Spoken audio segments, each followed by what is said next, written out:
Paramashivoham Om Nithyananda Paramashivoham Om Nithyananda Paramashivoham Om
Nithyananda Paramashivoham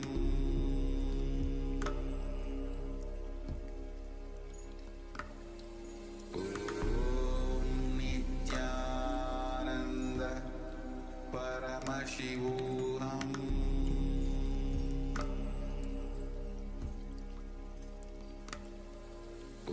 Om Nithyananda Paramashivoham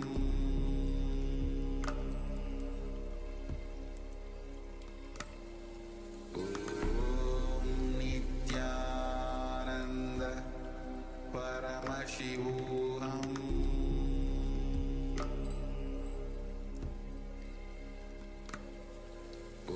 Om Nithyananda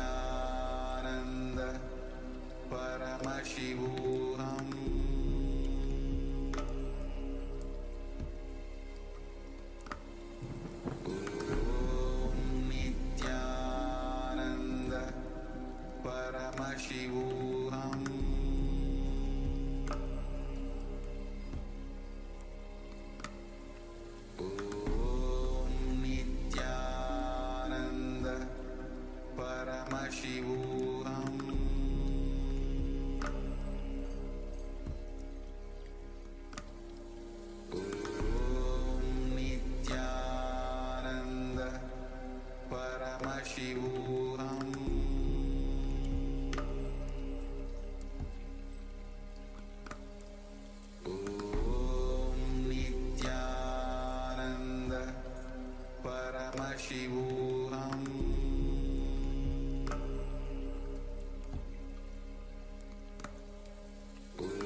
Paramashivoham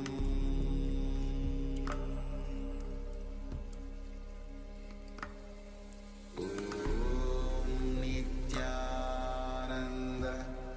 Paramashivoham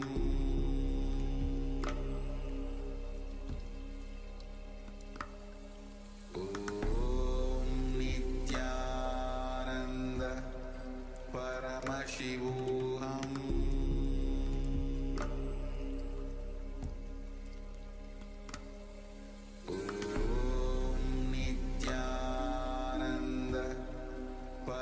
Paramashivoham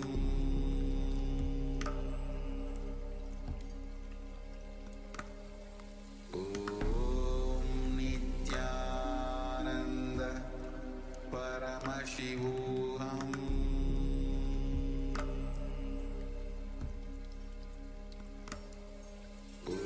Om Nithyananda Paramashivoham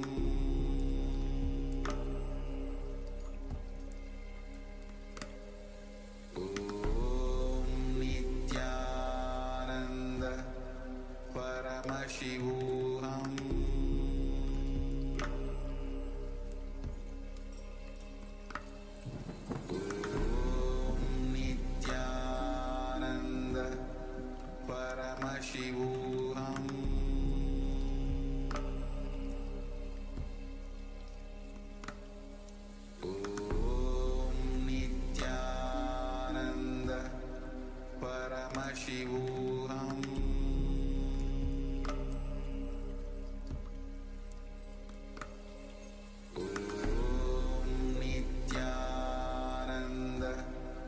Paramashivoham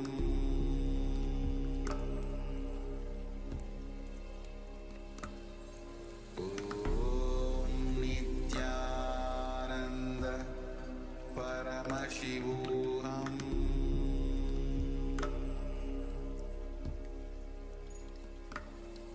Om Nithyananda Paramashivoham Paramashivoham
Paramashivoham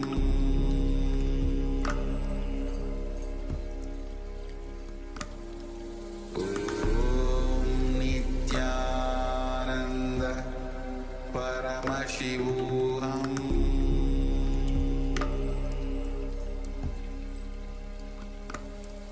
Om Nithyananda Paramashivoham Paramashivoham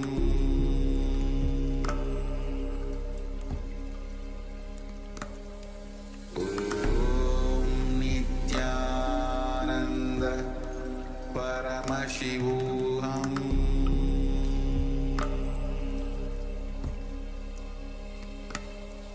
Om Nithyananda Paramashivoham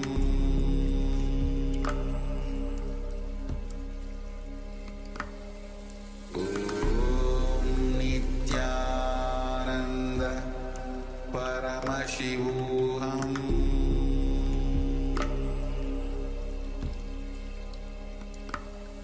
Om Nithyananda Paramashivoham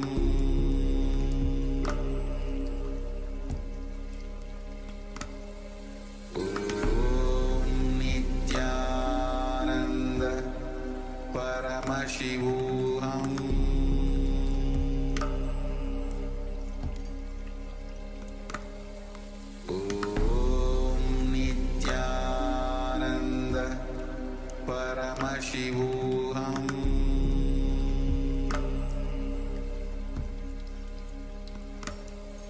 Om Nithyananda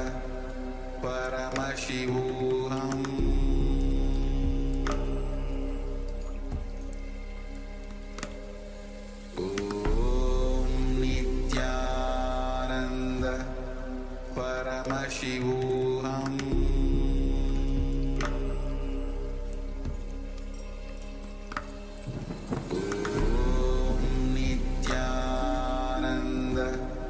Paramashivoham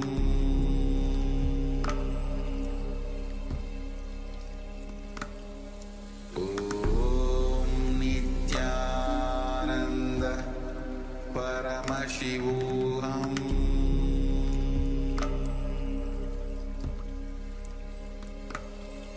Om Nithyananda Paramashivoham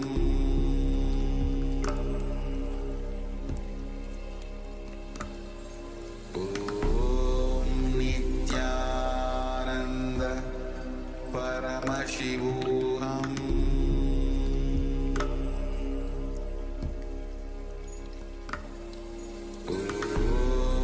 Nithyananda Paramashivoham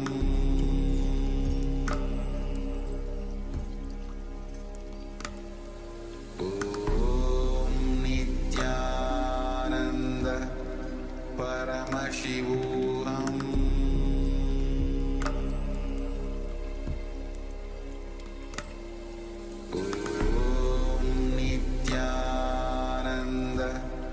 Paramashivoham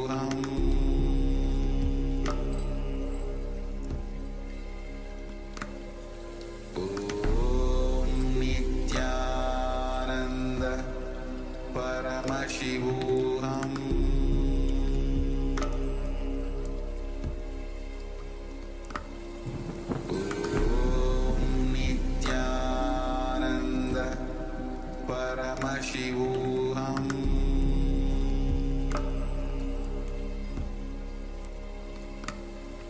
Om Nithyananda Paramashivoham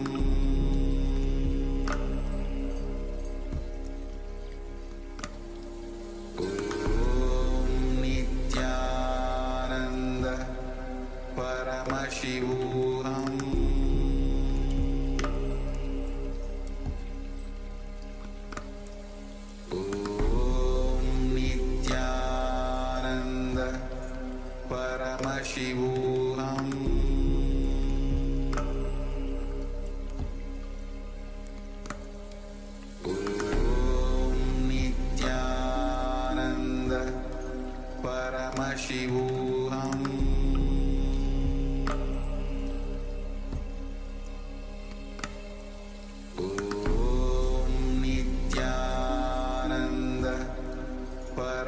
Paramashivoham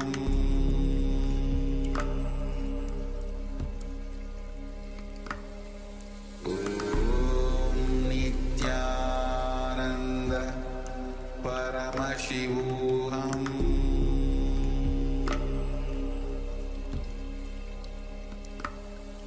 Om Nithyananda Paramashivoham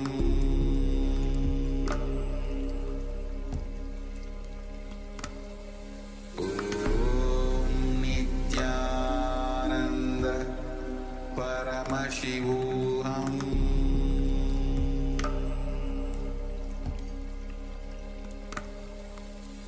Om Nithyananda Paramashivoham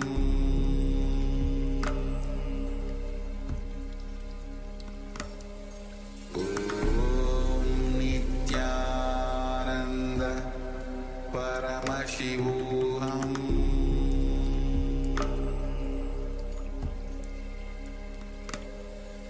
Om Nithyananda Paramashivoham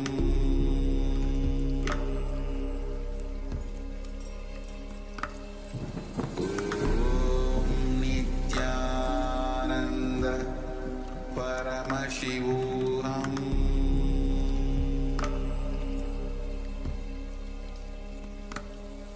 Om Nithyananda Paramashivoham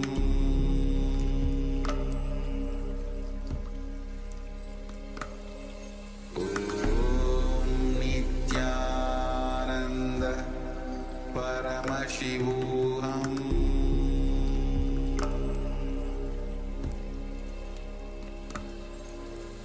Om Nithyananda Paramashivoham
So please come to the space of listening.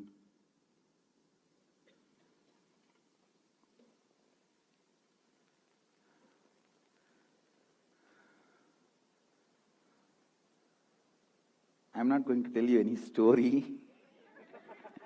I'm going to tell his story.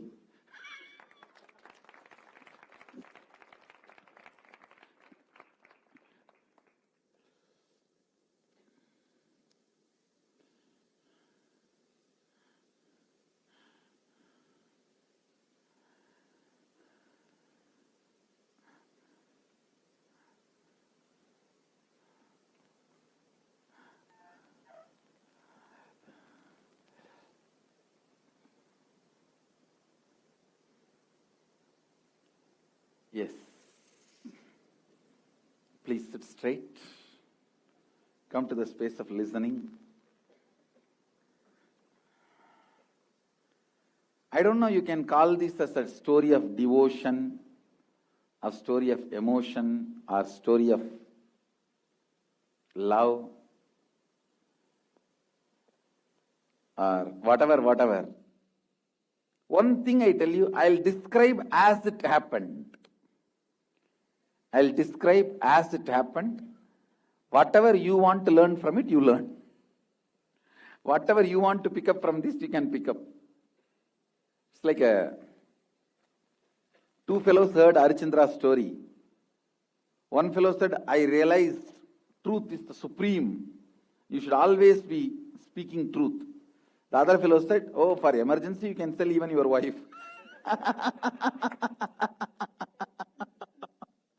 So, whatever you want, you can pick up. Whatever you want, you pick up. I'll tell the story as it happened. I'll tell as it happened.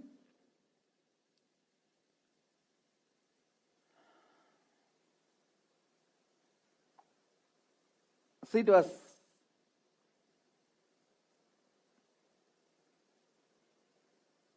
mid-March. When I was 11, usually I spend all my time in the temple. Very rarely I go to school. And even if I go, I create such a ruckus in the school. Teachers tell you don't come, better. Better don't come. And after that again I don't go there. Sometimes even months.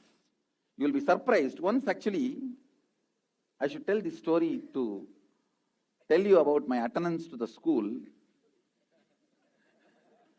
Now, once I saw this Nandanar movie. That's a movie, like one devotee want to go to a Shiva temple, Chidambaram, and he asked permission from his boss. The boss is not ready to give permission. And saying later, finally, somehow he crosses all the obstacles by his will persistence. It is like inner awakening only. How you cross all your will persistence and reach here. Same way, he crossed all his barriers through will persistence and goes and asks the darshan of Chidambaram Nataraja. It's a very beautiful story. It's a very sweet movie of an innocent devotion of a devotee, a commitment of a devotee. And it is too sweet and too beautiful. So when I saw that movie, I got into the mood that as if I am the Nandanar. And I have to have all that struggle to reach Chidambaram. I also want to go and see the Chidambaram, but I don't have any struggle. I don't have any problem. But too easy looks too empty. And I was thinking, I also must be having all these problems. But when I don't have any problem. And I wanted to create a problem and make my devotion look big. So I thought my school will never give permission, and as if the school permission matters. I went with all my arguments, completely prepared, to my class teacher, and I stood in front of him and said, I watched Nandanar movie. And I also want to go to Chidambaram. And with all my long story, almost having tears in the eyes and describing, the young teacher got so angry. I thought, yes, now I have a problem. Teacher is not going to give me permission. So I can use all my will, persistence. But teacher got so angry. You have been moved to the next class 1 year before. I am not your teacher.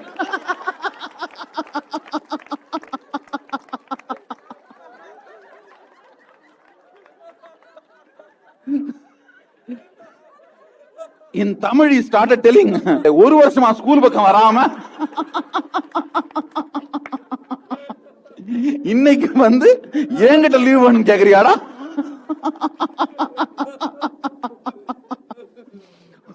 உன்னை HM முறை வைக்கணும்டா. Means I will translate. And 1 year you did not even come to school side, and now you are coming and acting as if you want to leave. And long before you have been moved to the next class, you don't even know who is your class teacher. So I have to go and tell this to my headmaster. I have to complain about this to your headmaster. So this is my attendance. This is my attendance school history. And finally I got really fed up. Oh God, there is no problem at all then. I have to go to Chidambaram, but I should have all the problems of Nandanar. Understand? Only then it will be dramatic. And now how can you go without any drama? Because that whole movie is so beautiful, and it describes every level drama a man can, every level obstacle. You see, social, personal, and the other tests. So many things he undergoes. So I really fantasized I will have all that, but nothing is there. And no problem at all. Finally, what is this? Anyhow, I asked money from my mother. My mother gave immediately money, and I caught the bus and reached the Chidambaram also. I thought, like Nandanar, they will not allow me also inside the temple. So I'm waiting in the outside the temple and waiting for somebody to stop me. Nobody is stopping me. Nobody is stopping me. What is this? Somebody should stop and there should be a drama, and then me reaching nothing. No drama at all. Nobody is stopping, and I was standing. Finally, one sannyasi walked out, and then I myself stopped him. I asked the sannyasi, oh, everyone is allowed to go inside. He said, what is there? Everyone can go inside.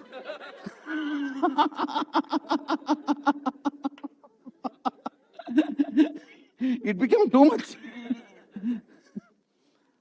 And then I started asking him more and more questions. Oh, everyone is allowed inside. Well, then why they did not allow Nandanar? He said, that is those days. And I did not even understand that so much time has passed. See, when I saw that movie happened around 400, 500 years before. Means that story, Nandanar, happened at least 500 years before. So I did not even understand that so much of time has passed. May not be 500, I think at least 1,000 years. It may be 1,000 years before, because Sundara is talking about him. Sundara himself is 1,000-year-old, at least 1,000 year. So must be more than 1,000 years. So I did not even understand 1,000 years have passed. The whole situation is different. And I am not even from that community. And then I started asking this sadhu, oh, I am from Adisheva community, will they allow me inside? He said, hey, I am the guru of your mat, come. There is Adisheva mat there. And he took me there, gave me food, and took me and made me have darshan.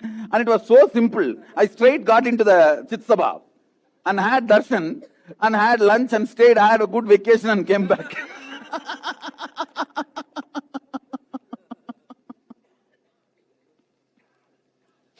So this is my struggle story of visiting Chidambaram.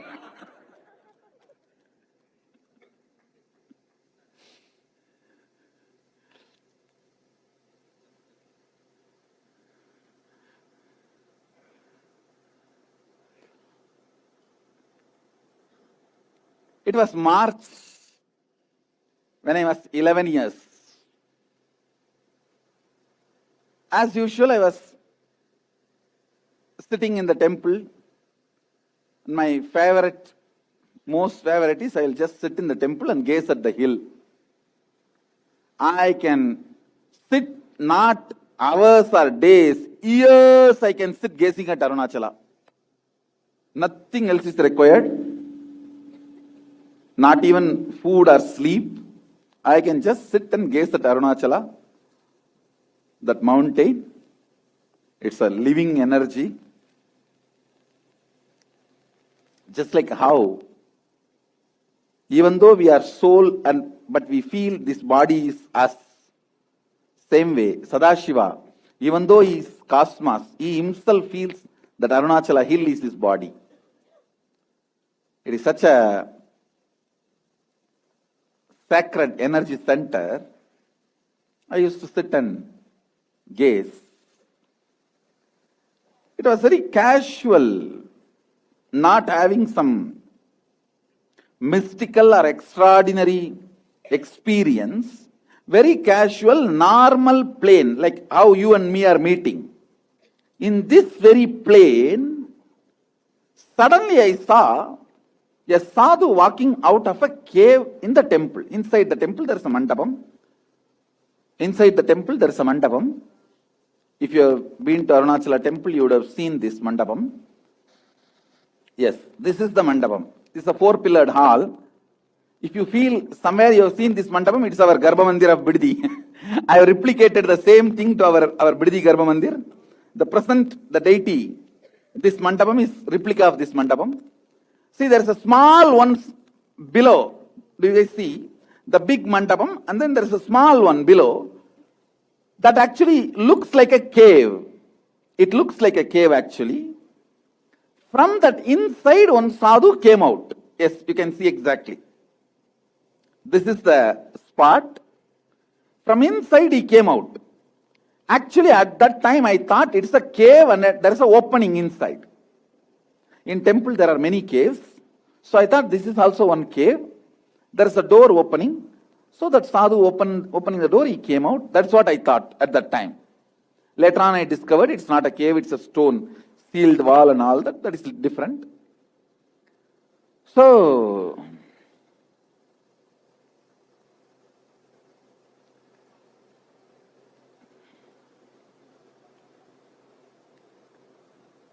young sadhu, shining, literally the skin was shining. Light was getting emitted from the skin. Even when the sun sets, in the darkness, in the evenings or the night, I can see him walking. When he walks, I can see that line. Like that, skin will radiate the shining. In Tamil, there is a verse, Punnar Meniyane. Literally that word. The skin used to be shining. And a tall, well built, only kavi in the hip, no upper cloth, only one towel, no beard, but long jata, and rudraksha, basma, all over the body, full of the basma, and even rudraksha in the hands. I can roughly say is the late 20s. The age, if I have to say age, late 20s or early 30s. Something like a 27 or between 27 to 32. That's the way I can say. That is the rough estimate of the age. The moment he came out, I saw him. I am a person, usually any kavi I see, I'll just go and fall flat. I'll fall flat in his feet and I'll ask them, you bless me. And the first question I'll ask is, are you enlightened? Because I read Ramakrishna Vivekananda's books in the young age. And Vivekananda used to always ask anybody who sees, whoever he sees, he will ask them, are you enlightened? To accept him as Guru. So I also will do the same thing. Whoever I see, I'll ask first question, are you enlightened? And I'll ask,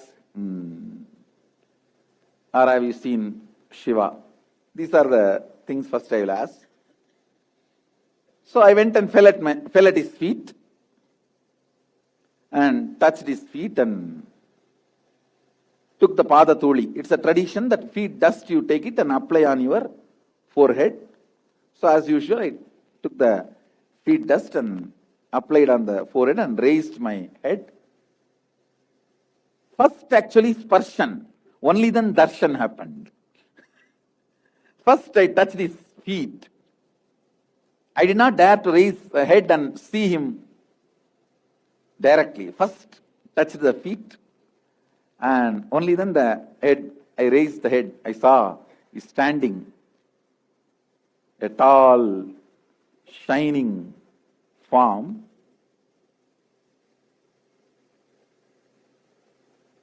The moment I saw his eyes, the eye contact happened. I saw a big wide smile in his face. And then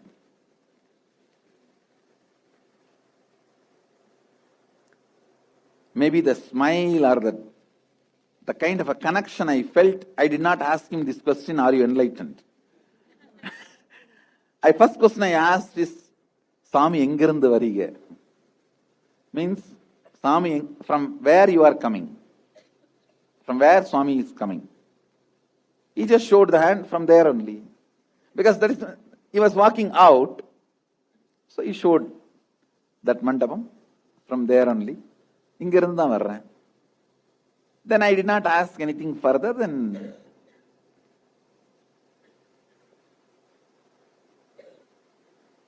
I started talking very simple things. Swami, koilella sutti paathirukingla? Means I started asking him that, have you seen this whole temple and how long you are residing? All these kind of questions. I assumed that he is residing in the cave in the temple. And Tirunamai temple has multiple caves. Actually, I myself have seen at least 10 caves which leads you into the hill itself. If you walk through the cave, the opening will be in the hill. In the hill there will be one cave, you will come out there, from there. Like that, the underground paths and caves are there. So I thought he is residing in one of those caves. See, now when I see all his answers, it is always with the dual meaning. You can take it very casually also. For example, when I ask, have you seen this whole temple? From the beginning I am seeing. In Tamil he said, ஆரம்பத்திலிருந்து பார்த்துட்டு தான்பா இருக்கேன். So you can take it in a very light way that from the beginning he is seeing, or you can take it in a other way, from the beginning he is only seeing. So always the answers will be like a double. If I wake up for a second and try to catch the second meaning, he will try to bring to the normal, casual, common meaning. It's like a game. Please understand. See, it's like I can neither come to the confirmation or I can neither come to the conviction he is Sadashiva, nor I can come to the conviction that he is an ordinary man. Exactly where you are. The play will continue this way, that way, this way, that way, and the answer will come this way, that way.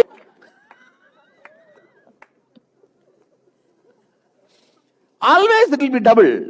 For example, when he gives the answer,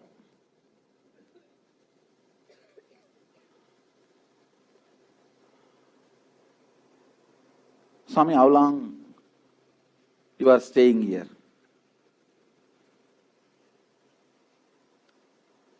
He will say, for quite a long time. If he sees that light in my eyes, the spark in my eyes that I am catching, that is Sadashiva. Then immediately he will just say, எல்லாம் வராங்க போறாங்கல்ல அதெல்லாம் பார்த்துட்டு ரொம்ப நாளா இங்க தானே இருக்கேன். He will try to dilute, means in English, I will translate. He will try to dilute. So many people come and go now, so I see all of them and I am sitting here only now. He will try to dilute and make it like he is one of the sadhus or beggars who live in the temple. In Arunachala temple, till recent times, even 15 years, till 15 years before, the sadhus used to stay in the temple. They used to be allowed. I myself have seen so many enlightened yogis used to stay. I have seen one yogi, Narayana Swami, who did not eat or drink nothing for 19 years. He lived in temple. I myself have seen him at least for 6-7 years. He has not moved from that place. He is not dead. He will smile and he will only, the legs are like a frozen. He will sit with the legs in the Vajrasana or the Yogasana. Like Ayyappa, he will sit, only hands will move. Means whatever people bring and offer, he will take it and give it to people. Only for that his hands will move and nothing else, just smile. 19 years he sat like this. He was sitting in Samadhi. A great Jivan Mukta. Like this I have seen, he lived in near Thirumanjana Gopuram. There is a south side tower of the temple. He lived. Like that many sadhus and yogis used to live in the temple in those days. And Tirunamala is well known for that. So he will just dilute and divert the attention as if he is one of the sadhus and yogis living there. But many times I will try to catch through his answers that he is not ordinary sannyasi or ordinary guru.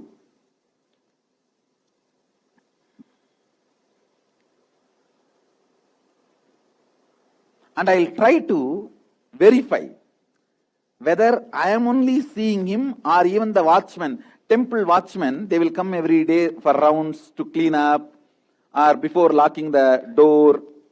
They will come for rounds. I will keenly watch whether they are also seeing him. So one day actually, I told one of the watchmen, see, the tradition is, if somebody has a Divya Sarira, it will not be reflected in mirror. So only physical things will be reflected in the mirror. So I told one of the watchmen, his daughter is actually studying with me in my class. And I told him, when you come today for a cleaning, you bring a mirror and walk around us and show the mirror. I want to see whether that Swami is reflecting in that mirror or not.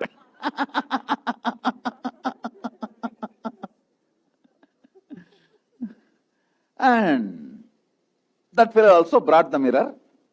As if casually he is carrying the mirror from somewhere to another place. He was carrying the mirror casually in his hand and walking.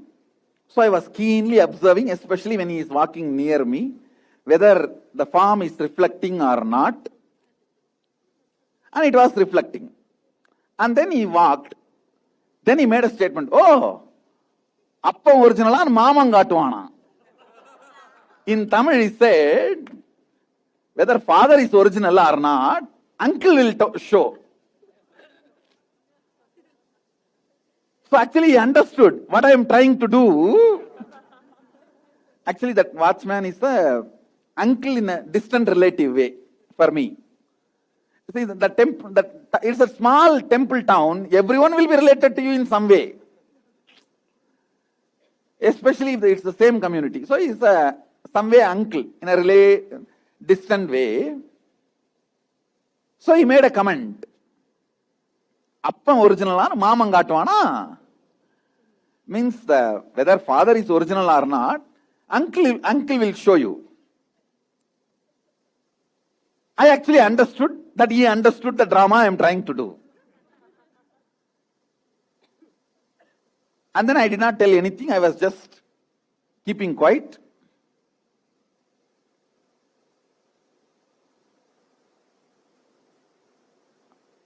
And of course, I thought, oh, he's reflecting. Then is he just a human being? Or is an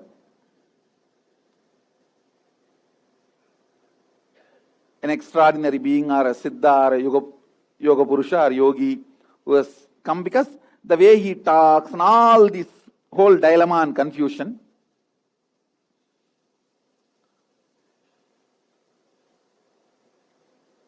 One side, I'll describe exactly as it happened. One side, because his form is reflected on the mirror, I am not able to come to the conclusion he is Divesariri. Other side, he is describing the whole my plan. My whole plan, which was such a secret plan, is describing the whole plan. So I can't come to the conclusion he is not normal man.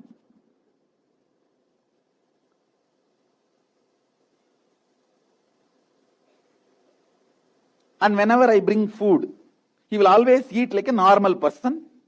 He will eat, and he will also give me food, and we will eat from the same tukuchati. Tukuchati is our village carrier.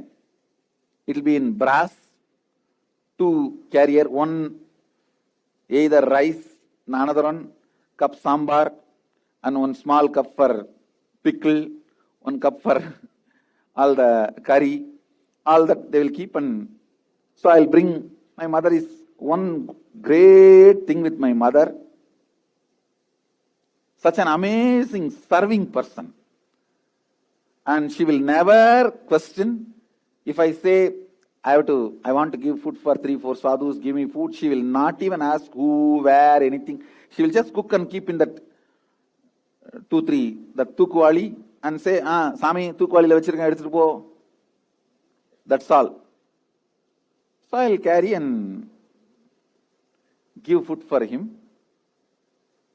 He will eat regular food. Sometime he will go on, he will tell the temple Garbha Mandir, once they finish the Naivedyam, then they will do Aarti. After the Aarti, they will distribute the food. Only when it comes out for distribution, we will know what food it is. But he will tell me, hey, Puliyodara, nalla panirkananga. Kadiyapatti China Katala, Poi Kondada. Means he will tell which family's Naivedyam that day, and he will say, go and bring. I used to wonder, this fellow has not gone to the cooking place. The cooking place, nobody is allowed. Only the Brahmins can cook. Tiruvannamalai temple follows a very strict community system. Only Brahmins can cook. Only Shivacharyas can do Naivedyam. And only that communities can do their responsibility. It is a pride also. And you will know nobody is paid. That's the funny thing. There is one community which takes care of the chariot, one community which takes care of the deepam. Each community has a responsibility. And so, I have never seen him going into the cooking room. And I have never seen him wearing Yajnaopavitam. So, I did not doubt, or I did not even think he is a Brahmin. So, he is not, I have never seen him going into the cooking room. It's called Madappalli.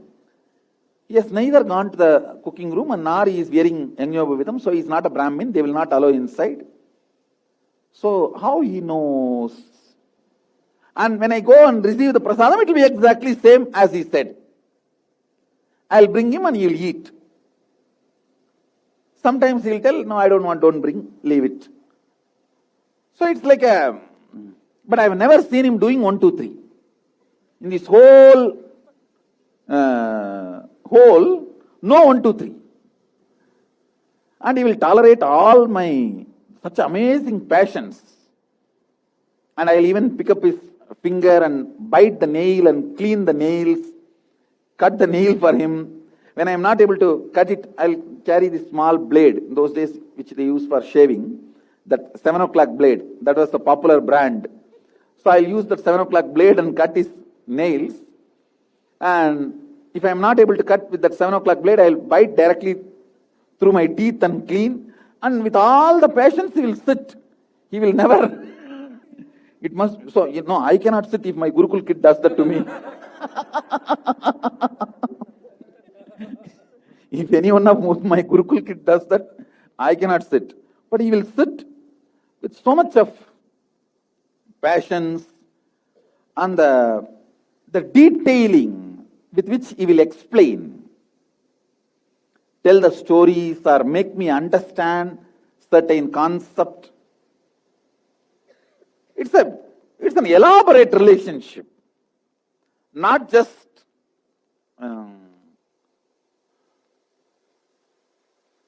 I saw from one corner, he saw from one corner. He was there in the 3rd floor building, I was there in the 6th floor building. The village puppy love story. No. It was an elaborate, amazing relationship story.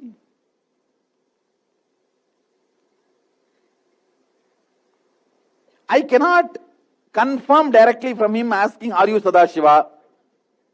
Are you from different plane? No. That little fear was there. And then I cannot come to the conclusion he is a human being. Once I tell you, he was trying to explain Advaita to me. He said, everything is one. I'll exactly use the word he uttered in Tamil and then I'll translate. Ellam ondudangane. Means everything is one. I said, how can that be? How can, means I was asking in Tamil, அது எப்படி சாமி எல்லாம் ஒண்ணுதாங்கறீங்க, நீங்களும் நானும் ஒண்ணா இருமா சாமி? Means you and me will be one or what? Then he just smiled. Hey, means he addressed me in singular. How the kids are addressed. Hey, இந்த மலை, இந்த சாமி, நானு, நீ எல்லாம் ஒண்ணுதான்டா.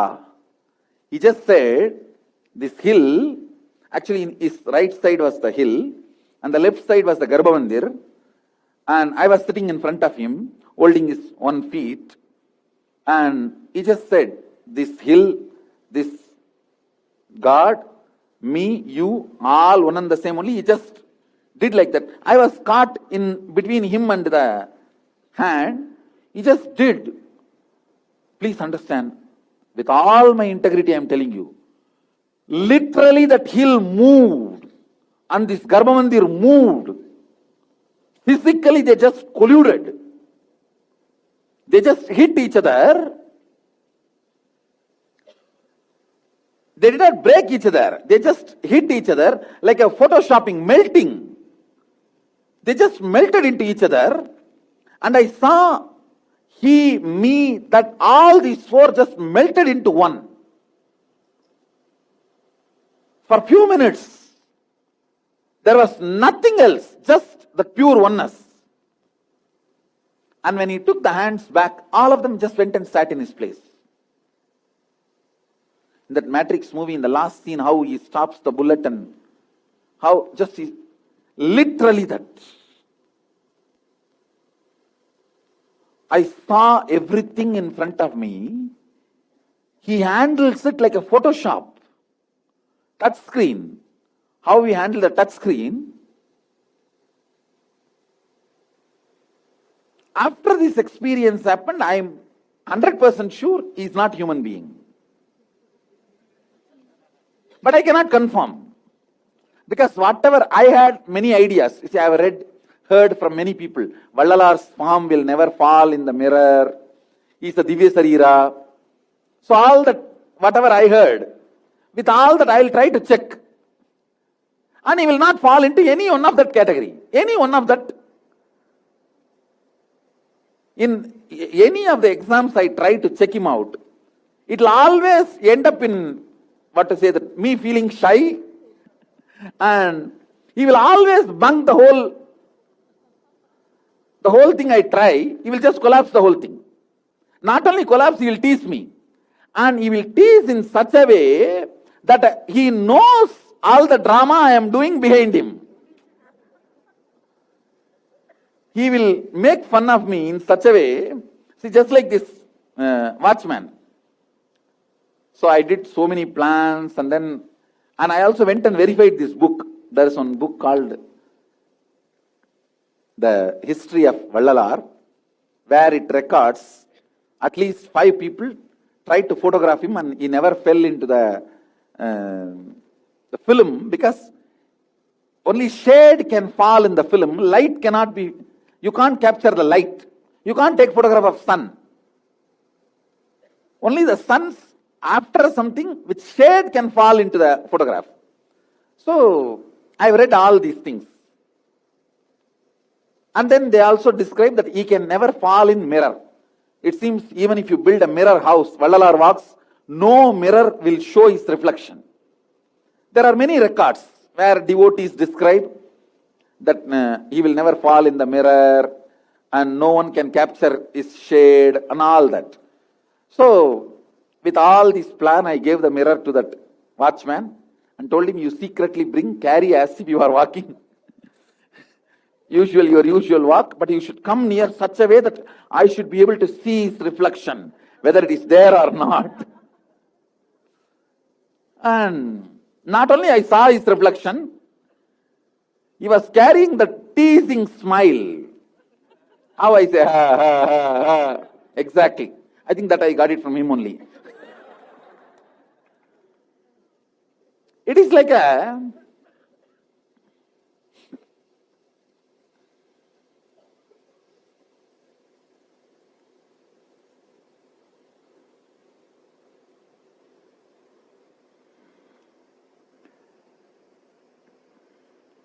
See, the sweetness of relationship, listen carefully. The sweetness of relationship is so beautiful.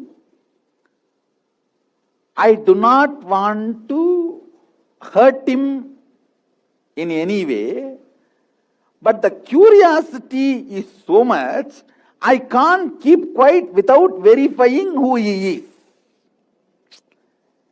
It is like I don't know what example to give. Maybe I can give you roughly this example.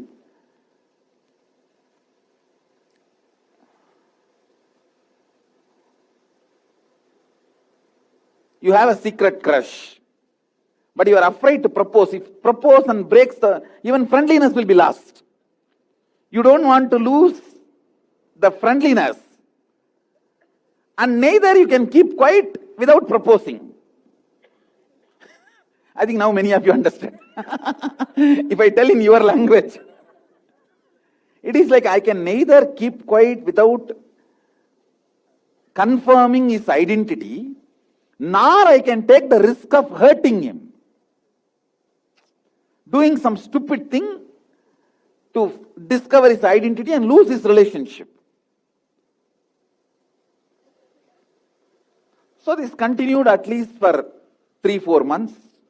But the relationship becomes so strong. I should tell you, in the night when the temple is locked, I'll be asked to go out by the watchman, and I'll go to the house. In the home we used to have that big alarm clock, which will wake up one street. I don't know how many of you have seen. It will be like this round, and you move, actually the alarm itself will be moved for... You have to do that every day when you fix the alarm clock. I don't know how many of you have seen that. And in the morning it will ring, and it will wake up the whole one full street. So the moment I go home, it will be usually 11:30, 12 o'clock. That's the time they'll close the third prakaram. So when I go back and sit, I'll be waiting for next day morning when they will open the temple. 4:30 they will open. I'll be waiting when I can see him again. And I'll feel, I think this watch is not moving. Because every 10 minutes I will see, what time? And I'll even change the clock. I'll change the time. But if I change the time, the watchman is not going to open the door. It will be like when I sit with him, from morning till night, I don't know how the time flies. But when I am out of him, even that night few hours will look like a long gap. How many of you feel I am describing you? You are all in love. That's the confirmation. It is like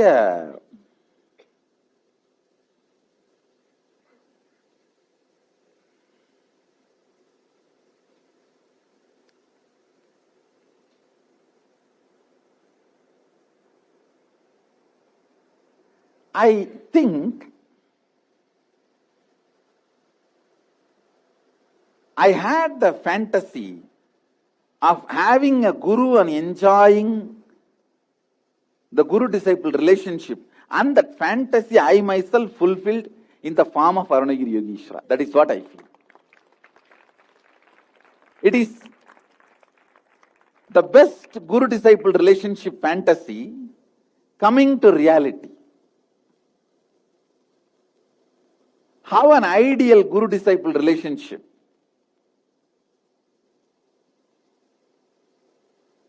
If I have to describe in few lines, that is what an ideal guru-disciple relationship,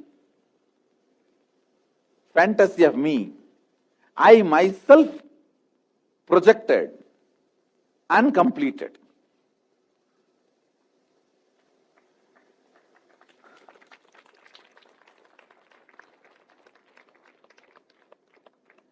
See, first few days, it is like he will sit, I will sit, I will ask some questions, he will answer. Not only he knows the whole Shastra or spiritual truths, while he talks itself, he will mention many of my family, friends, relatives, all their names. So in few days, I am convinced he is a local person. See, in Indian villages, you need to have a little background introduction about Indian villages. Indian village, everyone knows everyone's personal life. There is no question of any privacy, that, nothing. All that has no meaning in Indian villages. Actually, the word privacy has no meaning in Indian villages. See, all the village houses will, the same row it will be. It will be like a straight line. And especially temple towns like Tiruvannamalai, they are all built based on Vastu. So the straight line, you guys will be surprised. The whole Tiruvannamalai temple compound is 1,000 meters, 1 kilometer. The accuracy is less than 0.1 inch. This edge and that edge. 0.1, please understand, not 1 inch, 0.1 inch. What scale they used in those days, nobody can imagine.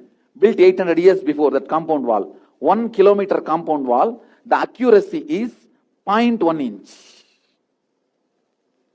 So these temple towns are usually that kind of a structure. See, one side is extraordinary knowledge of scriptures and spiritual sciences. The other side, he knows every fellow's name in that region, my family, friends, and he will refer, when he is giving examples, he will refer their names. So this all made me feel he is a local person. And I also had an idea, a Vedantis will not be, a great beings will not be detailed being. So when I see one side of his great knowledge, I will almost be confirmed he is Sadashiva. And the next moment he will break the whole part. Actually, what he was trying to make me understand, risking without having the end-to-end map is renunciation. Understand,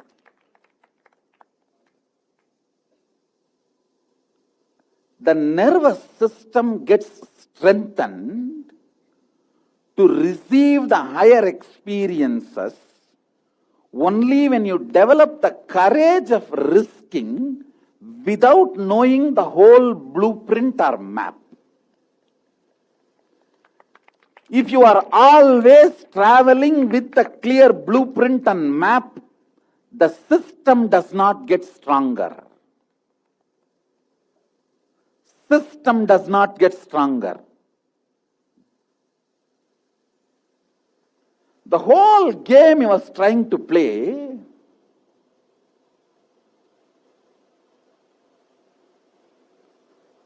I'll almost be confirmed. He is Sadashiva. I think I should drop all this. And by the time I come back, I'll be same square on. Is he really Sadashiva? God himself is teaching me. Or is he, maybe he's an enlightened person. I don't think he's Sadashiva himself. He's incarnation. Maybe an enlightened person. Yogi with some powers. It'll always be in that. But his love gave me the courage, guts. That strengthened my nervous system to hold him. Please understand. How many of you relate with what I am saying, this whole thing? And you will be almost confirmed, yes, Sadashiva. Done. Something. No. I think he may be having some powers. Maybe a great yogi. Otherwise, why is all the time talking like this, doing this? Whatever I read in the books and tried to match, tried to test, he will collapse everything. He will collapse everything. And same way, when I myself brought the mirror through the watchman and checked, I saw his reflection.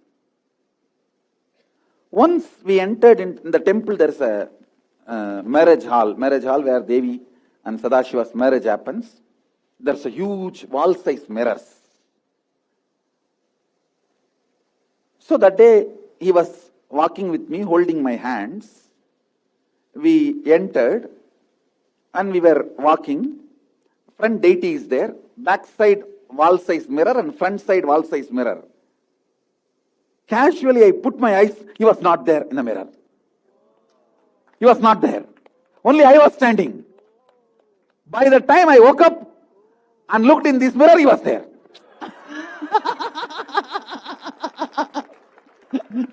There are two big size, back side two big size and front side two big size. Here is the deity.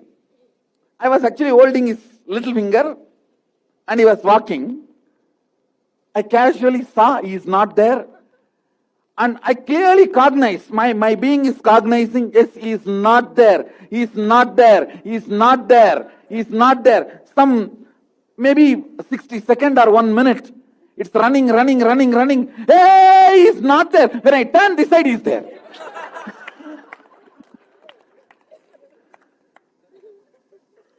I just turned my eyes to see in that mirror, he is there. When I turned towards him,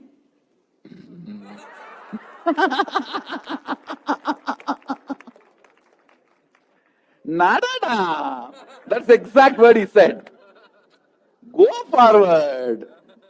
And again double meaning.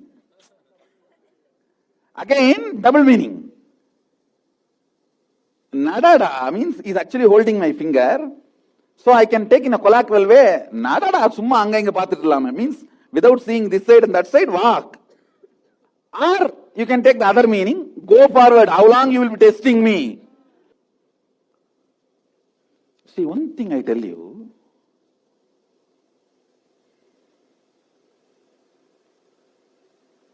maybe whatever you all may go through with me, I myself needed to go through as my muscle memory and biomemory to teach for all you guys and to be compassionate when you guys go through this. I needed that.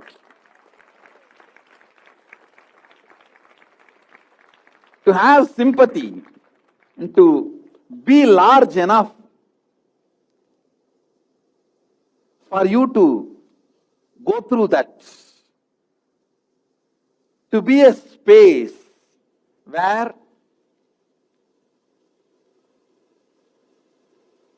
I can accommodate you when you go through that with me. As a intellectual knowledge, this can never happen. As an analysis, this can never happen. It can happen only if it becomes a muscle memory and biomemory and part of me. Maybe I can say that is the reason this whole drama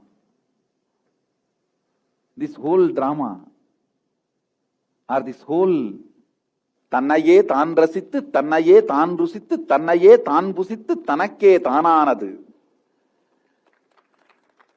means enjoying me by me, tasting me by me, eating me by me, becoming me by me.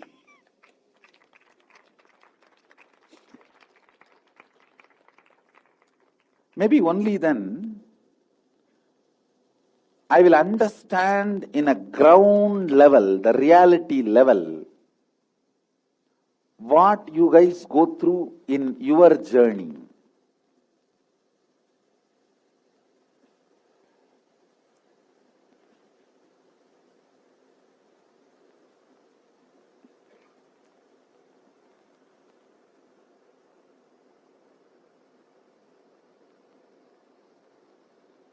Whenever the temple deity comes out, they will hold the torch, fire torch, they will carry in front of the deity. So whenever he is around me and they carry the deity and the torch, I will never miss to check whether his shadow falls on the ground. His shadow falls on the ground. 2-3 times he observed that I am checking. And then next time when they are bringing the torch, in Tamil he called, hey, Tiviti. Tiviti means that fellow who takes. Tiviti, he called. And that fellow came near. Putta inga. Hey, parra, en shadow terdane, nadal terdane. Means he will tell me, now, Patriya, means see well, my shadow is falling. Amchituma. Shall I send him back? He will ask me in Tamil that he will see I am secretly checking in that torch that whether his shadow is falling, because I have read in many scriptures an incarnation or a Divya Sarira, his shadow will not fall on the ground because they are light. So I will try to check when they carry the torch. So he will call the torch fellow and he will make him stand next. And then he will ask me, see, and shadow will always fall. That's whenever he calls and shows, shadow will always fall. So I'll say, I'll not tell anything. I'll just neither acknowledge nor say yes, neither say yes nor say no. I cannot say that I have not checked. And I cannot say shadow falling is true, because I will not believe. Now I know you are showing. Let me see. I'll just leave it. I will not talk.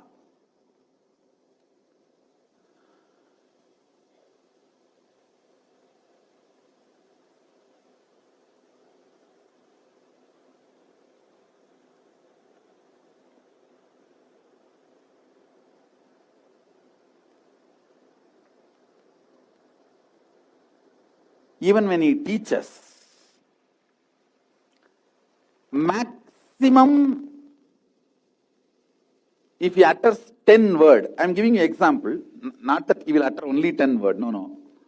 He will speak very long times and all he has spoken sometime even without breaking 6-7 hours and all.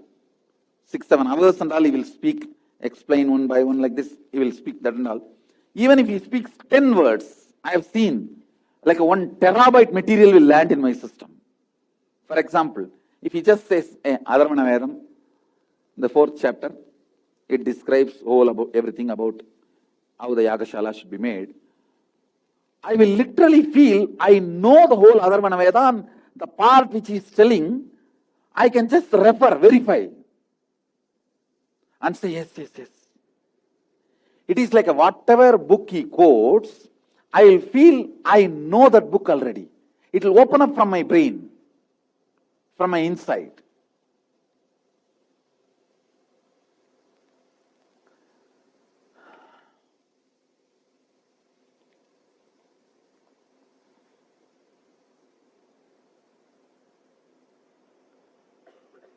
Even though I had one side this doubt and all that, other side, to be on the safer side, I wanted to take everything I can take and keep it for myself. And I have read Ramana Maharshi's books. Some of his disciples, they will write poetry or something about him, whatever advices, upadesha he gave, they will write and take it to him. If there is a spelling mistake or anything, Bhagavan himself will correct. So these disciples, just to get Bhagavan's handwriting, they will make purposely some mistakes. And then Bhagavan also will laugh and correct and say this mistake was made purposely, not by mistake. He will write that and give the notebook. Annamalai Swami used to do like that, and he has given that notebook to me. It is with me even now. It's there with me, with Bhagavan's own. Many places he will correct his handwriting, it is there. So when I read this, I got an idea. I should also get Aranagiri Ishwara's handwriting. So I started having a big notebook and started penning down whatever he says, the essence, like every day. And after 2-3 days, I went and showed him. He did not write anything. He just said, you correct this, and gave it to me.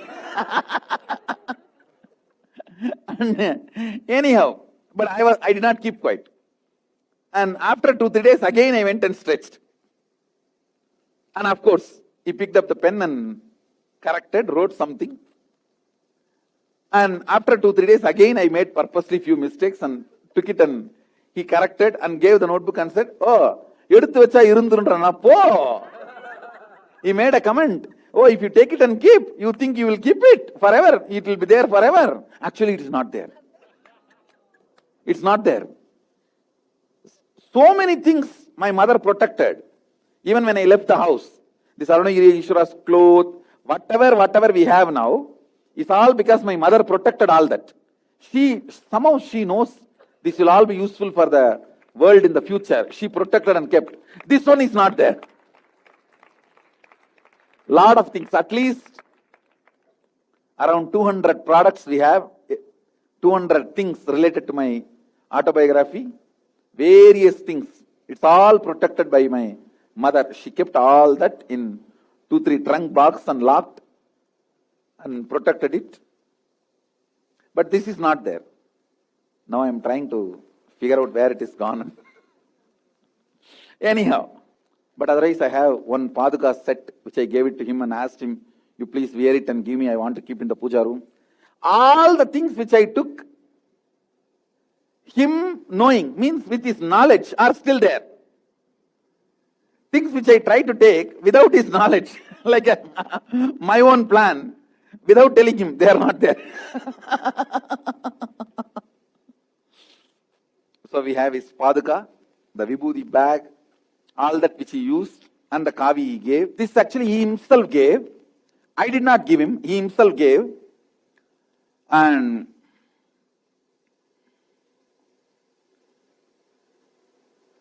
at least 50 textile companies, we sent a sample of this. I cut this, you can see, a bit is cut. I sent a sample, this bit. I cut and sent a sample to 50 to find out which material it is. 3,600 types of fabrics are there on the planet Earth as on now. It is not falling under any one of that. 3,600 experiments we have done. This bit I cut and sent it to test. Still, because our earlier devotees were in the spinning mill field, we sent it to even up to London.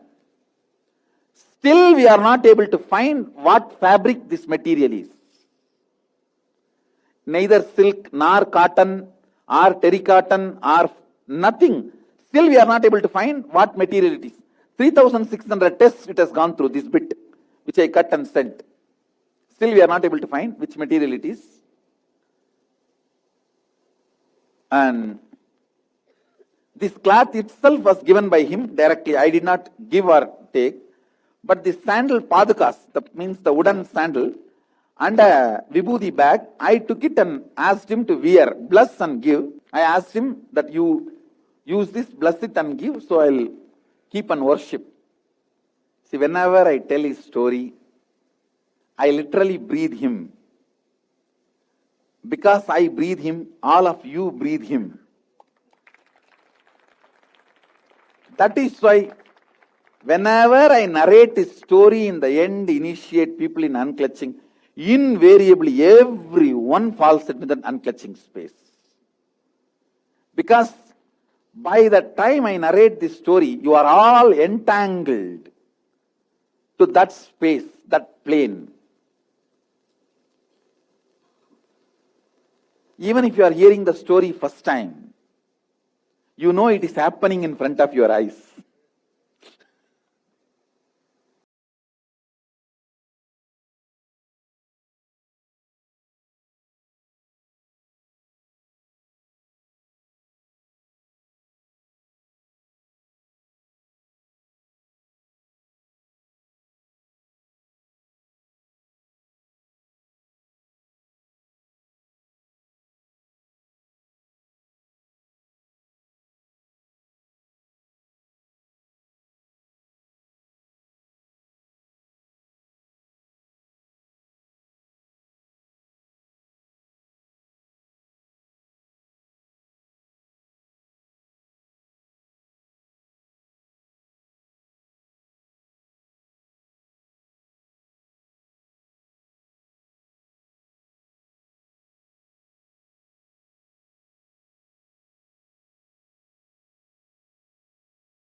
Yes, let's not analyze logically. Let's see through the third eye and request Swamiji to reveal the answer. Visualize Swamiji with third eye, and whatever answer we are getting is penned down. We'll quickly verify immediately after this power manifestation. Time already started. Just 1 minute.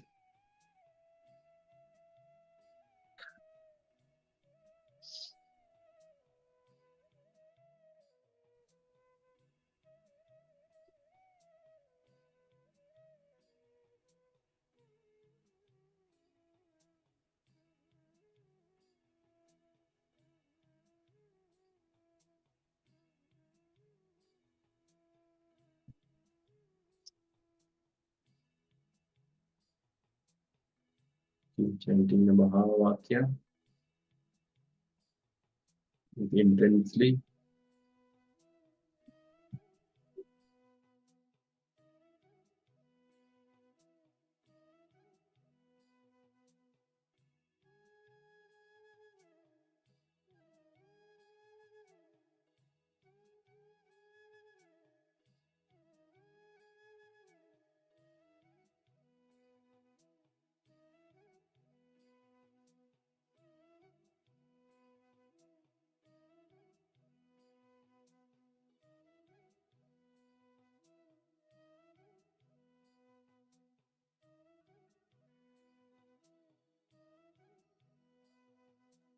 Okay, so 1 minute is over. So please share us your answer. Yeah, we're projecting that question again. You can just quickly go through and share your options. Yes.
Yes, come on. Let's see who manifested this power. It's very interesting to hear from you. Can you please post your answers? Zengri Ma, Nothing, Manikya Shulini Durgama. Can you all be participative in this power manifestation?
So here is the answer for the power manifestation.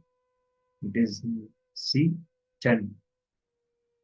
How many got this answer?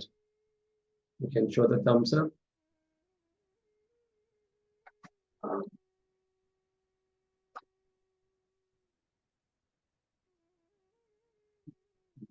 Somebody has shared the answers. We are good, Basaldima. Yes. Okay, great, Mark. Anyone else?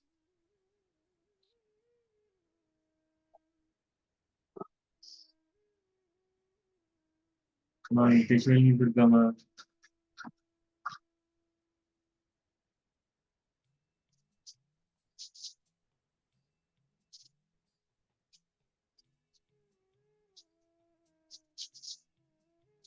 Okay. With this, now let us enter into the next segment, which is a discuss directly from the Superconscious about the love. We are going to learn about the love. So please be seated with your head, neck, and spine in a straight line. Be in the space of listening. Conceive the supreme part of Hinduism.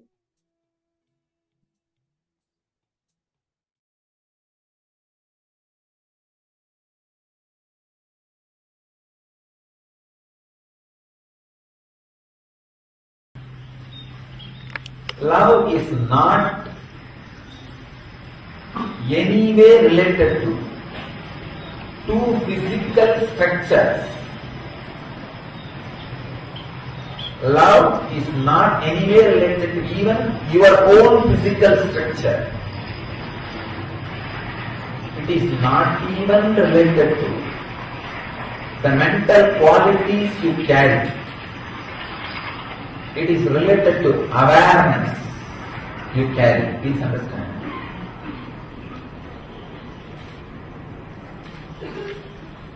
The awareness you carry naturally spreads its smell in your mental structure and in your body.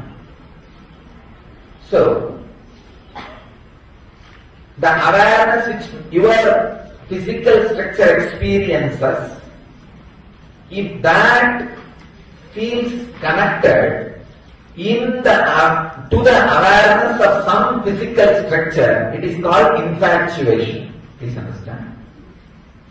The awareness your physical structure experiences, if that feels connected to some other awareness of the physical structure or some other physical structure's awareness. There are so many things moving around in the world. Each one of your unit. Awareness. The awareness experienced by your mental structure and the awareness experienced by your physical structure. If the two physical structures awareness, two or more, physical structures awarenesses feels connected, it is called infatuation. If two or more mental structures feels connected, it can be called as attachment. Little better word.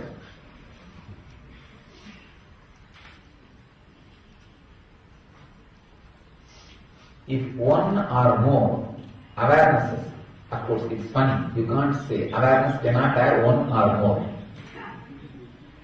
Directly just overlaps each other. You can't even call it overlap. Just flows into each other. It's called love. Two physical structures, if they feel connected, if their awareness feels connected, it's called infatuation. One or more mental structures, if they feel connected, it's attachment. When awareness overlaps beyond the physical and mental structures, it is called love. Now, scan all your relationships with this understanding. Suddenly you will see all the problems related to your love, relationship, friendliness, possessiveness, worry, everything will just disappear.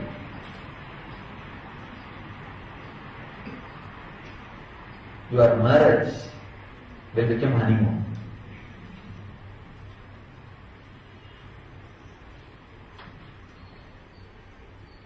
It will become beautiful, living relationship.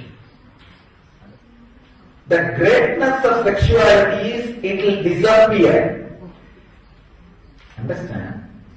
The greatness of sexual energies and mental structures feels connected and the awareness overlaps. All these magazines go on giving inspiration, tips, these middle-aged magazines. How to keep your sex life live. 10 tips, 20 tips, 30 tips.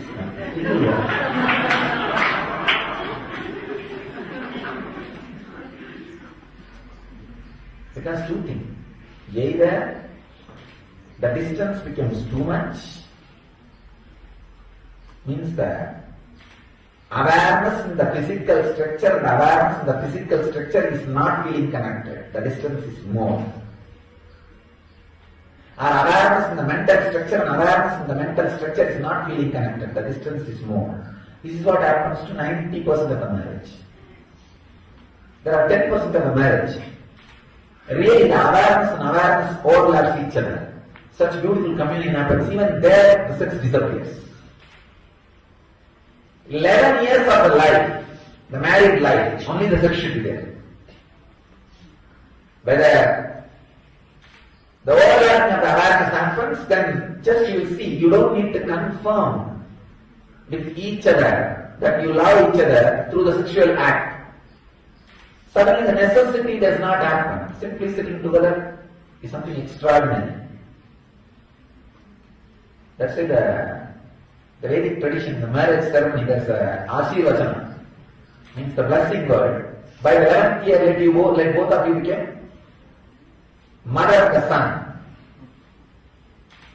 father and daughter.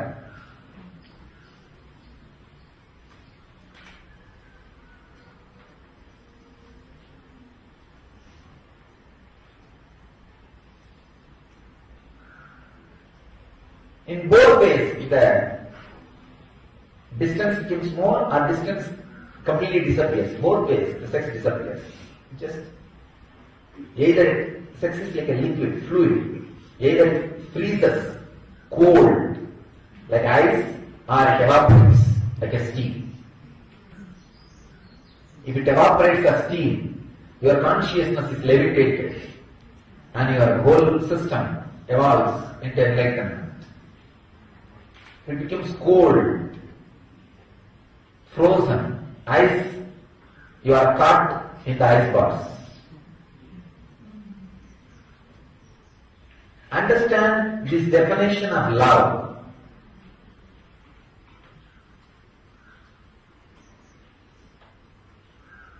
Thousands of your problems, not only related to relationship, I can say there are thousands of relationships which are perversions of thousands of problems which are perversions of relationship problems. When the relationship is not fulfilling, suddenly anything she does or he does irritates you. So this is what I call perversions of relationship problems.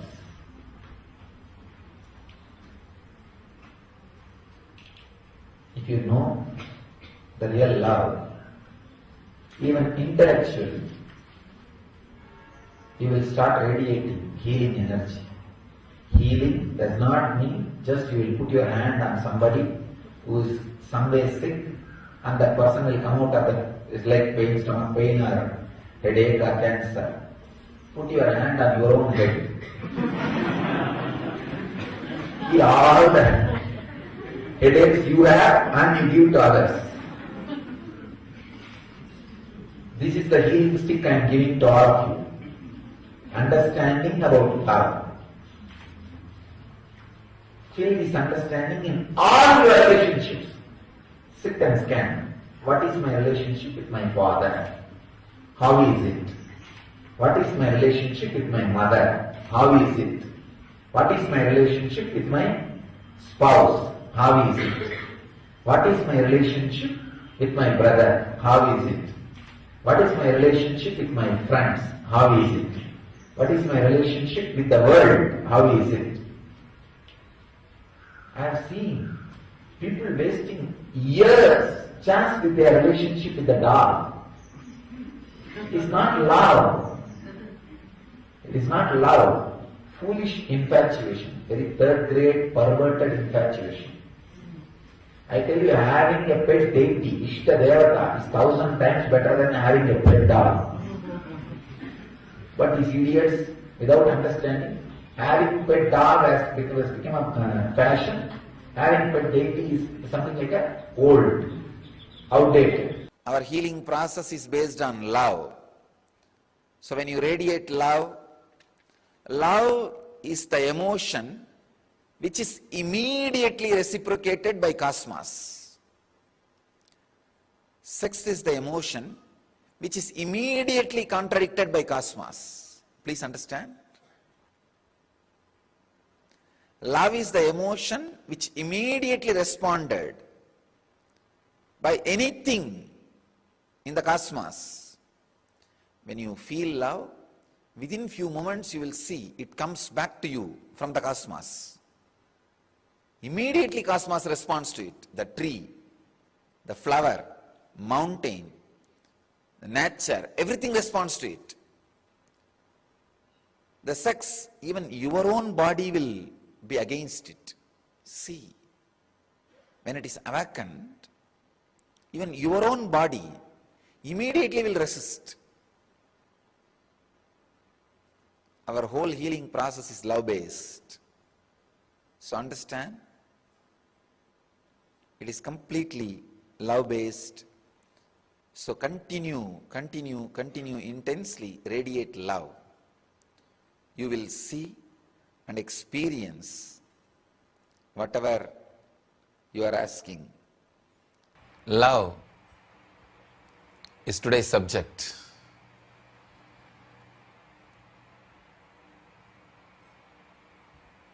It's almost talking about the whole cosmos, whole universe, all the energies which moves the cosmos, the very force, very life, very energy which is cosmos can be called as love.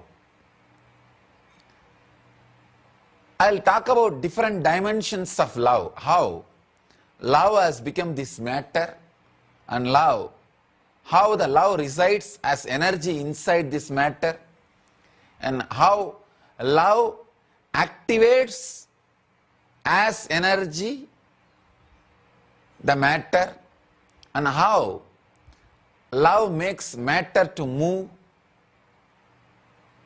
I can say the beginning and continuous flow and end. Everything is love. The very life force is love. The different levels and different dimensions of love, if we understand, we can understand in which level we are, which dimension of love we are experiencing, in which level we need to move, and which dimension we need to experience, and how our being can become more and more blissful and spiritual, experiential. That's the main thing. Understand, whenever you experience love, even if it is in the lowest form as you think, the moment you experience, the very experience leads you to the next level of love. For example, if you experience very low level of love, a crude form, just the physical level, if you really experience without any layer between you and that experience, suddenly that very experience makes you go to the next level, the higher level. That is why in Tantra, they say, even if you go through a physical experience without any conditioning, simple, pure experience, suddenly you will see you are transported to the higher dimension of love, higher dimensions of love.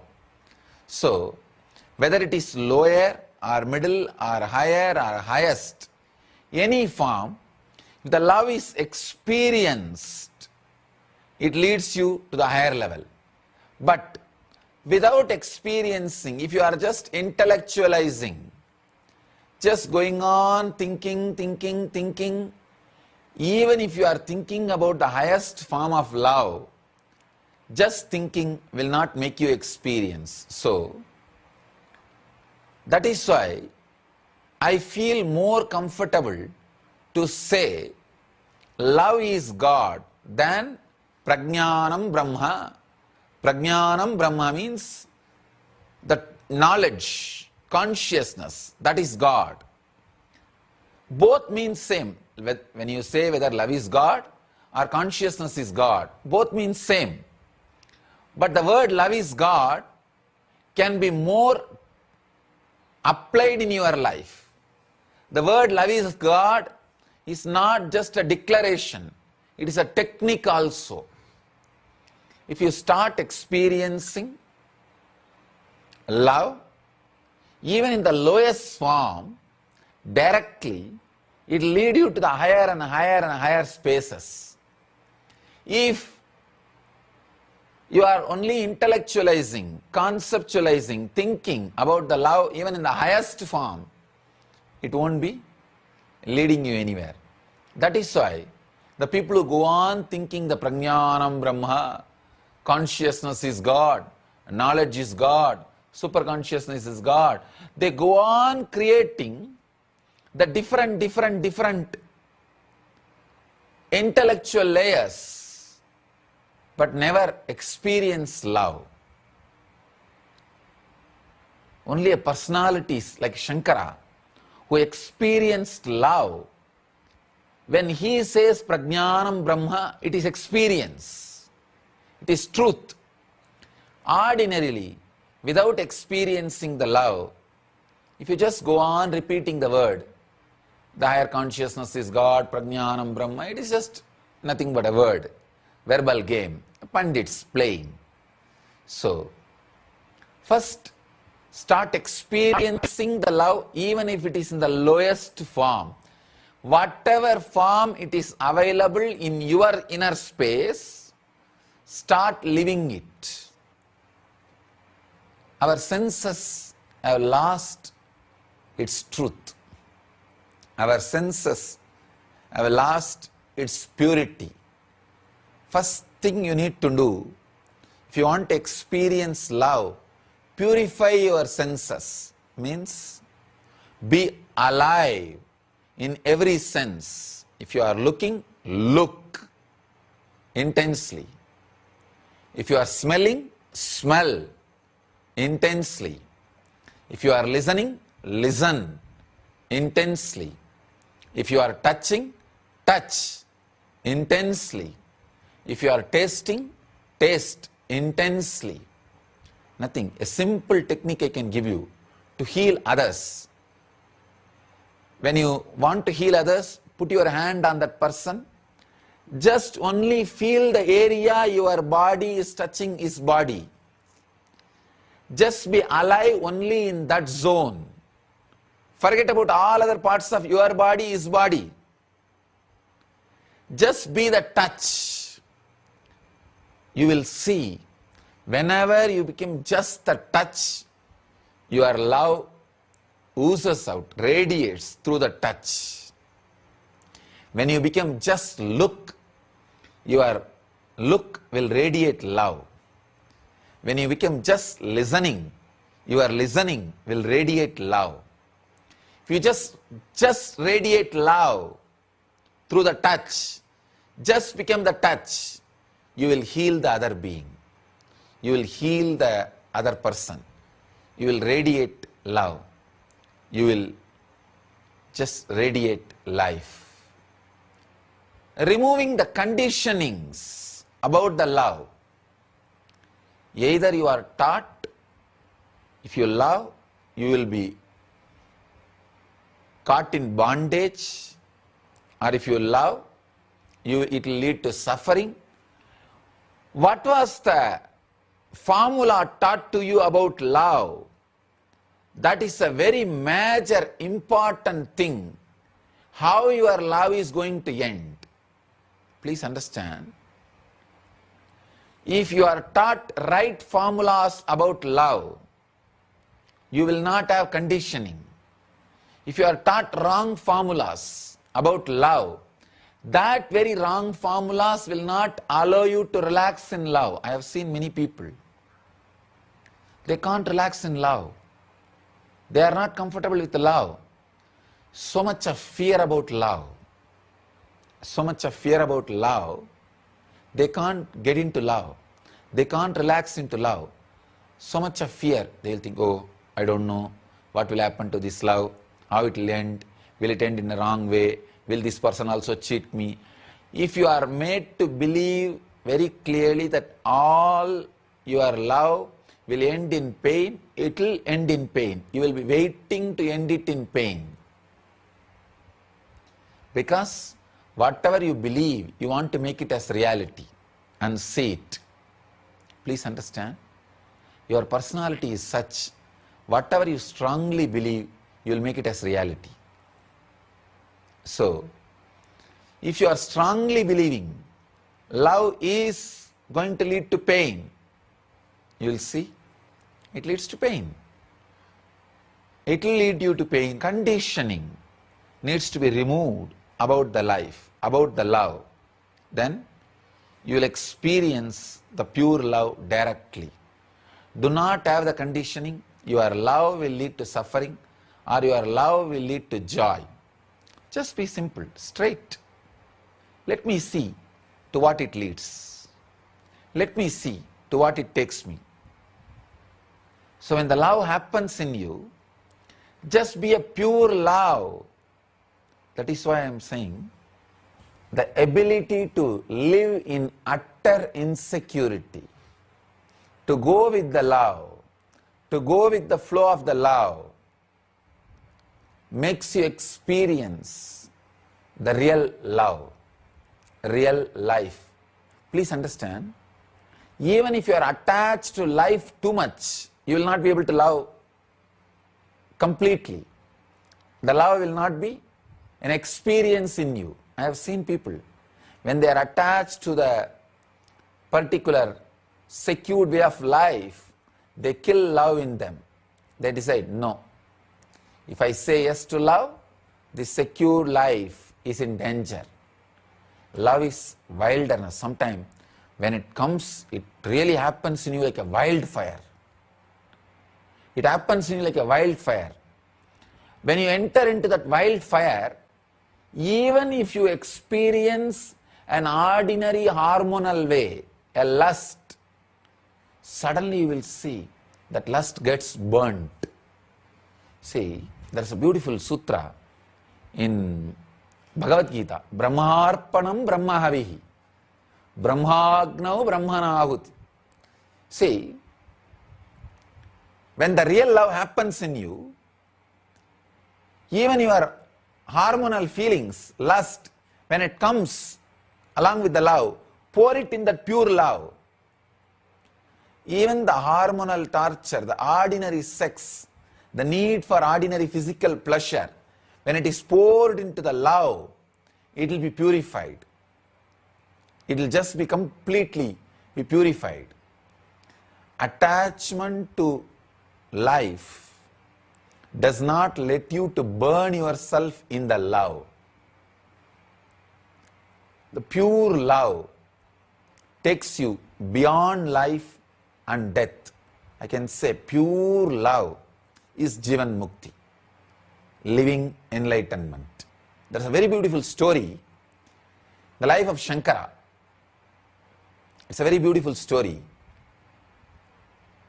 Great meaning is there behind that story. As a young boy, wanted to become a sannyasi, but mother is not allowing him. One day he was taking bath in the river.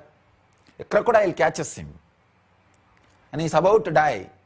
He cries, "Oh mother, at least now give permission for me to become a sannyasi. I will die as sannyasi, I will not be born again." Mother feels, "Oh, after all he is going to die, his last wish. Let him become sannyasi." What to do? Nobody can save him.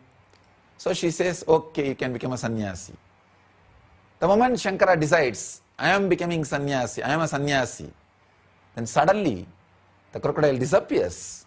He is left free and he becomes sannyasi. Very beautiful story. Please understand. The meaning behind that story you need to understand.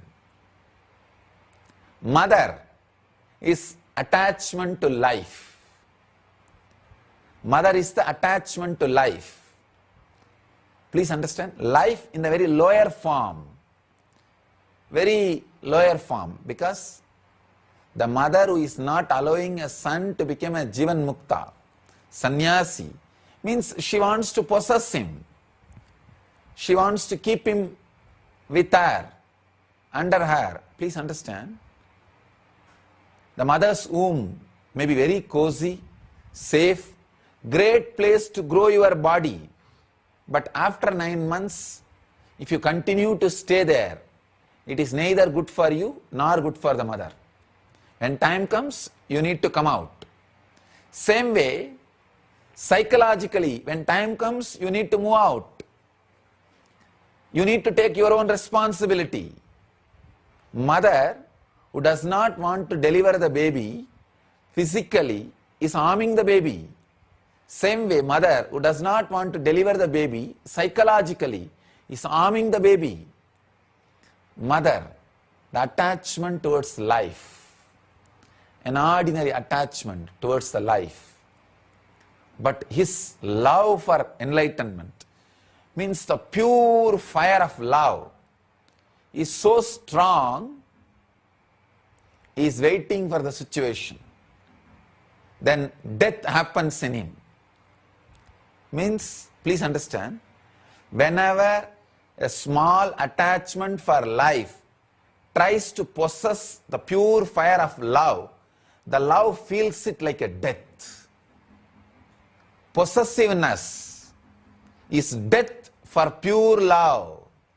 When somebody tries to possess the pure love feels it like a death. That is why whenever you try to catch the bliss, try to possess bliss, your hands will be empty.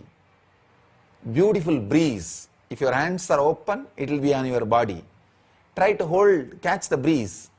You will have only empty hand. The possessiveness makes love feel like a death. That is what is that crocodile. Crocodile and the mother are both one and the same. Two different dimensions. The pure love feels the attachment to the small life as death. Then when both are in front, the pure love says, both of you now decide, who want to have me? Either the death can have me or attachment to life can have me. Both are actually one and the same. If the attachment to life, if the possessiveness takes over the love is dead.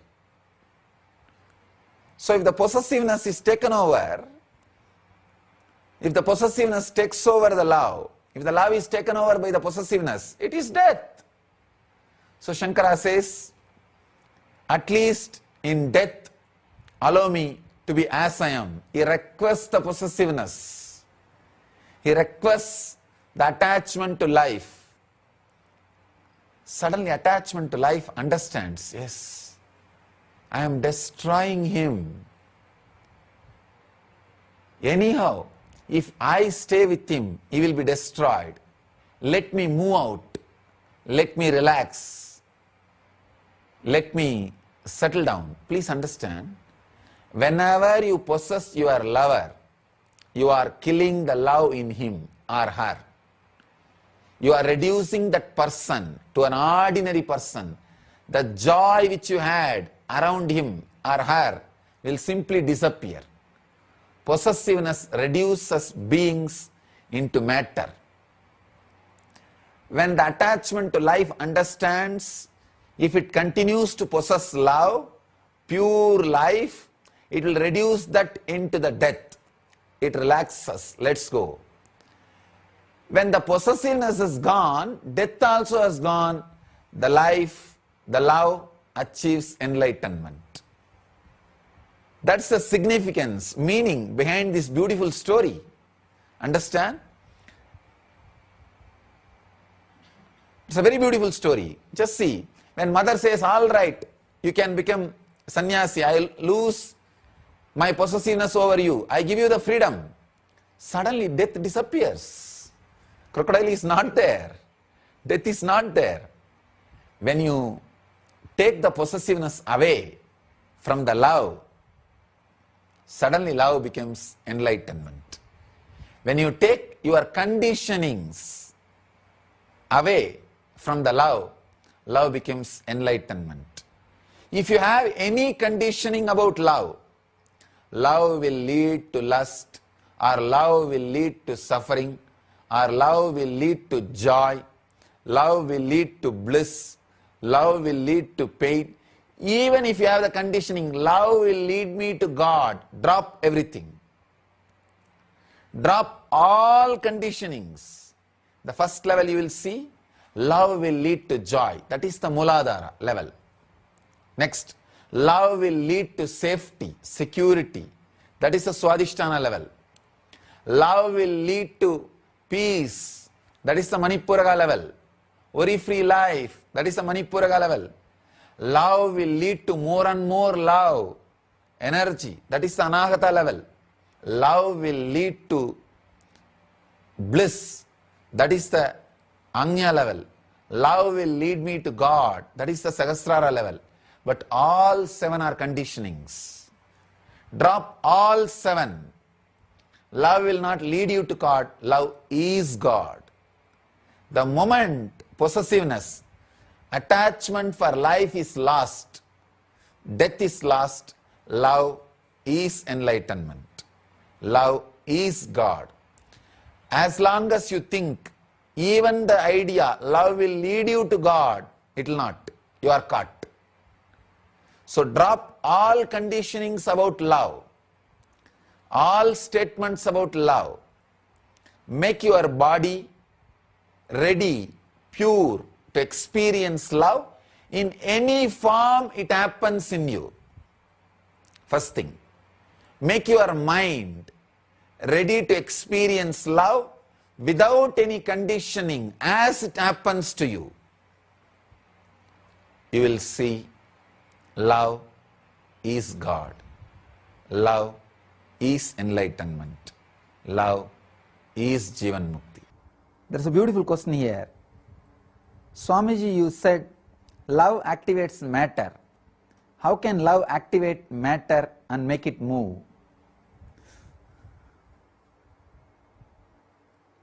Love really infuses energy into whatever it is directed.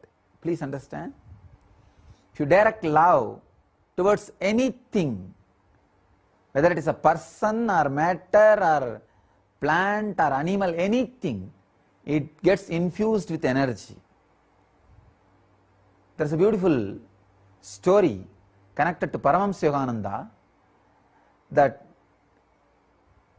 he or some of his disciples practiced showering love on a rose plant, telling that I will protect you, I will keep you safely, you can be secured, you don't need these thorns to protect yourself, don't be in insecurity. Every day talking in a very loving and healing way to that plant. In a month, that plant dropped all the thorns. It was only a rose. There was no thorns. Means love activates even the plant. And if you see Ramakrishna's life, Ramakrishna Paramahamsa's life, a great so many examples can possess love, pure life, it will reduce that into the death. It relaxes. Let's go. When the possessiveness is gone, death also has gone. The life, the love achieves enlightenment. That's the significance, meaning behind this beautiful story. Understand? It's a very beautiful story. Just see, when mother says, all right, you can become sannyasi, I'll lose my possessiveness over you, I give you the freedom. Suddenly death disappears. Crocodile is not there. Death is not there. When you take the possessiveness away from the love, suddenly love becomes enlightenment. When you take your conditionings away from the love, love becomes enlightenment. If you have any conditioning about love, love will lead to lust, or love will lead to suffering, or love will lead to joy, love will lead to bliss, love will lead to pain. Even if you have the conditioning, love will lead me to God, drop everything. Drop all conditionings. The first level you will see, love will lead to joy. That is the Muladhara level. Next, love will lead to safety, security. That is the Swadhisthana level. Love will lead to peace. That is the Manipuraga level. Worry-free life. That is the Manipuraga level. Love will lead to more and more love, energy. That is the Anahata level.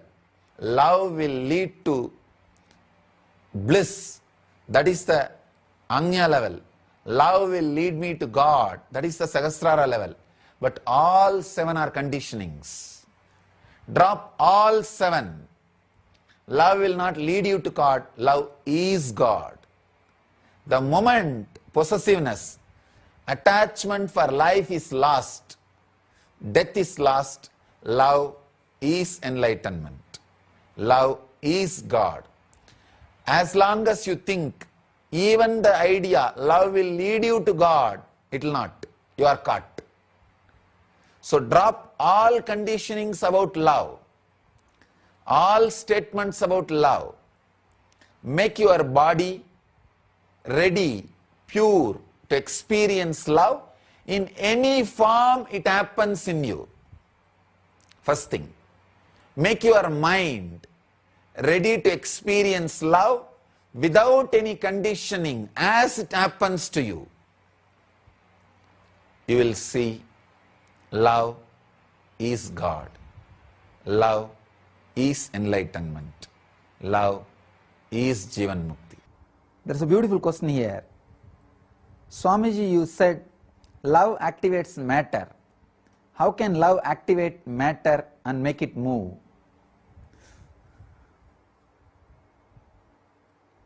Love really infuses energy into whatever it is directed.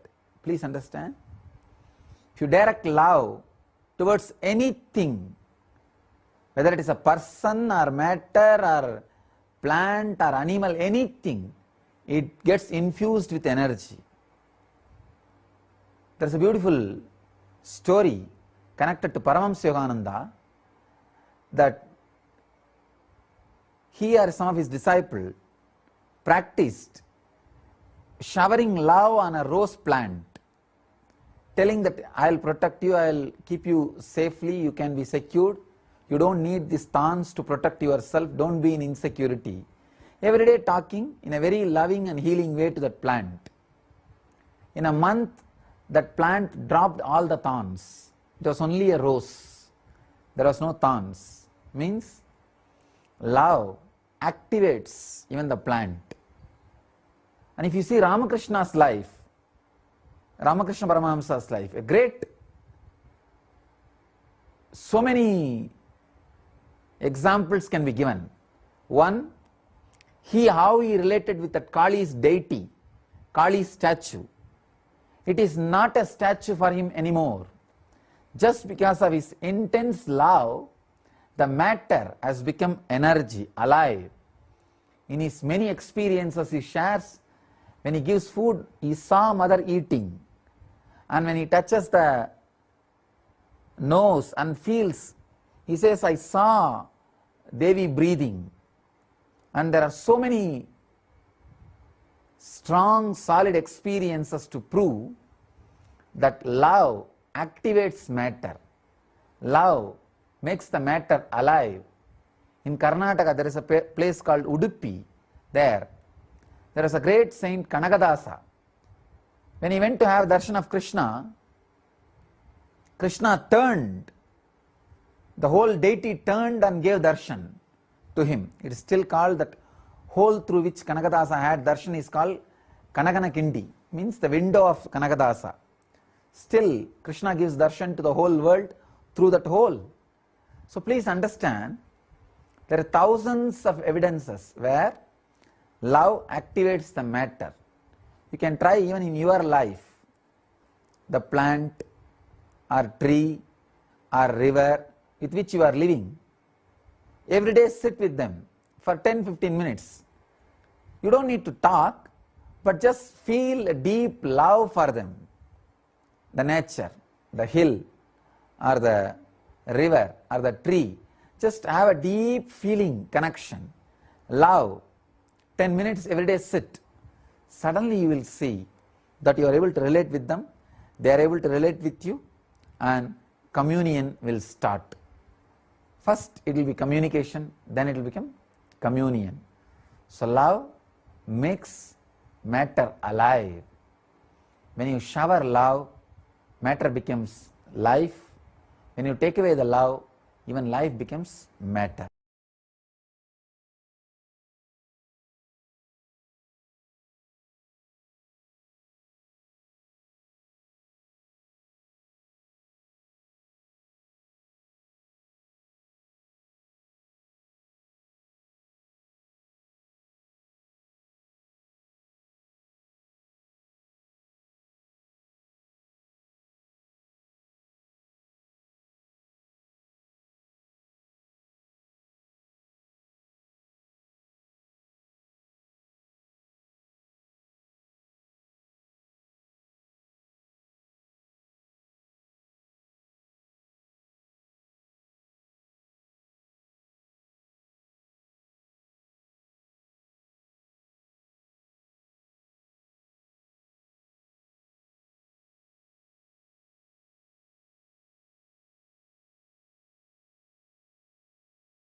I bless you all.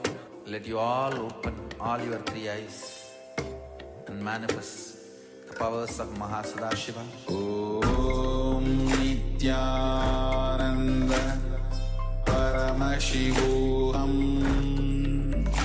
Om Nithyananda Paramashivoham.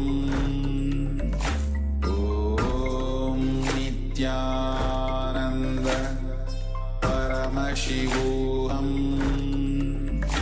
Om Nithyananda Paramashivoham. Om Nithyananda Paramashivoham. Om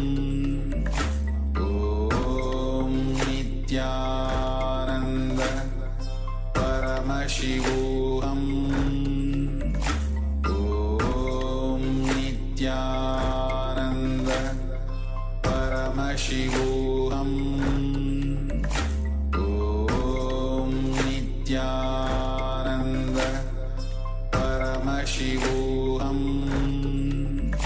Om Nithyananda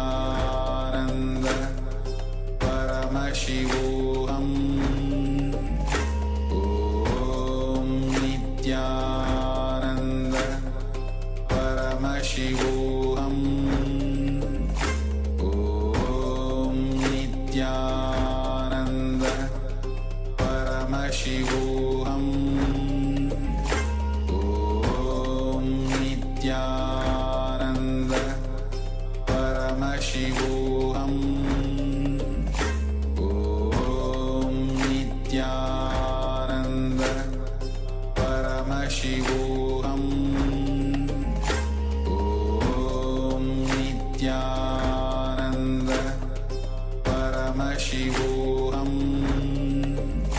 Om Nithyananda Paramashivoham Om Nithyananda Paramashivoham Om Nithyananda Paramashivoham Om Nithyananda Paramashivoham Om Nithyananda Paramashivoham Om Nithyananda Paramashivoham Om Nithyananda Paramashivoham. Yes, such a beautiful revelation, and it sets the whole context for how we relate with Swamiji and how he relates with us, and how anything that we don't know in that whole approach, in that whole how we relate with him and how he relates with us, all of that Swamiji gives the ultimate clarity about the relationship, the guru disciple relationship. Particularly, he gave this very important sacred secret: the love of the master enters into us, it completes us, fulfills us, and turns back as love for the master, and in that whole process it enlightens us as well. So this is the complete understanding, the core of what the Supreme Pontiff of Hinduism shared with us. There is a beautiful verse in Tamil that exactly says this: only when he has that grace, we will even be able to have the devotion towards him. And that's exactly the context that Swamiji has explained here, that the love of the master, out of his pure compassion, this total overflowing compassion, costless compassion, he overflows. That love just simply pours into us, it fulfills us, it gives us the completion experience, and then transforms itself as love for the master. And again, in the same process, in that whole process, it gives us the ultimate experience also. It enters us, fulfills us, completes us, and turns around and flows as love for the master and liberates us also. Now, the key that Swamiji told us is how to see what the words of the master are towards us. Let's say we are working with him, and then we are giving our offering to him, and then what he responds with. He has very clearly laid out what he hates and what he loves. So Swamiji is very clear now. The whole process can happen very smoothly, very beautifully in the path of devotion, when we actually learn to love what the master loves and hate what the master hates. Always, always, the master loves the real us, who we truly are. What we are not, all the incompletions and the false identities that we think we are, only those the master hates and works to remove all of them, to liberate us from all of that. So when we learn, when we use this as our key to understand how we can respond to what Swamiji is telling us, love what the master loves, hating what the master hates, that is the key for this fulfilling experience to happen. So when you're experiencing the love of the master, Swamiji calls that as Vishishtadvaita. And when you are experiencing the love for the master, it is called Dvaita. When the whole thing is complete, Swamiji is saying Advaita means the space of oneness. Okay, Swamiji calls it as a space of oneness. You know, in that very term oneness only we manifest ours. We feel that yes, ourself and Swamiji are one and the same. We don't feel God is higher and we are lower. But always we can reach to the level of Paramashiva, we can reach to the level of Swamiji, and that's what Swamiji is even doing for each one of us. And we can be in that very space of Advaita. So you being a Vishishta Dvaiti or Dvaiti or Advaiti is neither high or low. It just shows the space you are experiencing right now.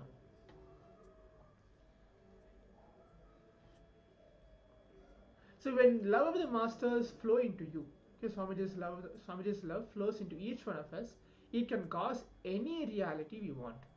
See, always when you have that idea that when you go to Swamiji, when you ask something as a blessings or boon, Swamiji blesses and it manifests as a reality. But yes, but when Swamiji's love enters into us, it's far sure 100% it can cause any of the reality itself. And when the love of the master flows into us, it can cause even not your reality, but including others' reality. Whoever you want to cause for others as well. The love of the master is so powerful enough, it can cause your reality and others' reality as well. Yes, and this is a beautiful way of not only fulfilling our own reality, whatever we desire for, but also fulfilling what others need also. Swamiji has very beautifully laid it out and said, when the love of the master, when that flows into us, our reality gets caused. And in return, when the love of the master turns back and then goes towards the master, flows as love towards the master, that is when the other's reality also gets caused. So both our reality and anybody else who we have in our purview, they also have their realities caused. Now it is for us now to understand what our realities are, what is the reality that we want to create, not only for ourselves but for others as well. So let us take a few moments to internalize this truth, and from this truth, how we are exactly going to bring up what we really want. Let's make a list of all of the things that we want to have fulfilled, and again, not only for ourselves but also for others as well. What are the things that I want to have in my life, and what are the things that I want as a blessing for others also, so their reality also gets caused. So let's list all of that down. Let's just take a few moments and list all of this down. It's a very profound and beautiful experience, even to think and understand out of that overflowing compassion what Swamiji has given us, and how when we simply reciprocate that love, or rather that love itself turns back, it automatically causes others reality. So powerfully we can share this with others, and we can have them also have their realities also caused. So let's take a few moments and write it all down. Pen all the desires that you want to fulfill for yourself and for others as a blessing.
quickly share your insights, your internalization, how you have internalized the powerful truths from Swamiji.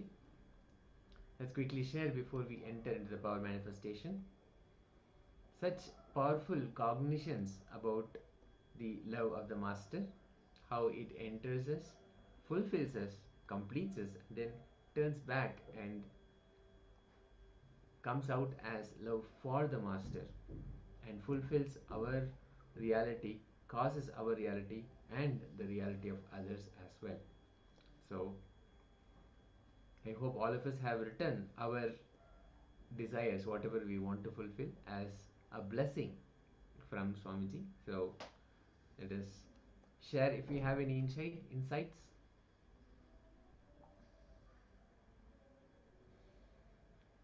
While we prepare for the power manifestation, let us enter into power manifestation. Let us sit comfortably. Yes. I think the previous round, all the participants have manifested the power of length, length dimension. So today actually we are going through multiple different powers. We're going to manifest at least 21 different powers because we're entering to the last day of the Paramashivoham. 21 different powers we are actually sitting and manifesting, and each power we're going to practice.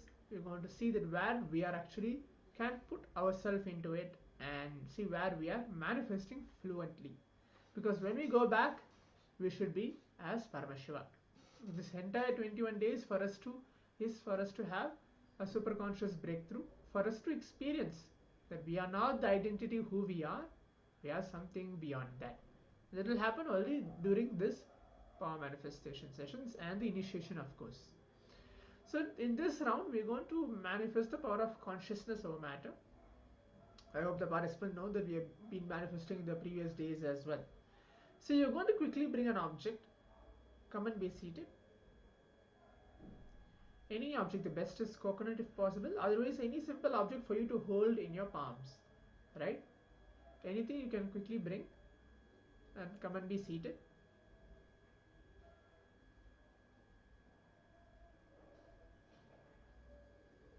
Just going to give a minute or so for the participants to quickly go get the items and come.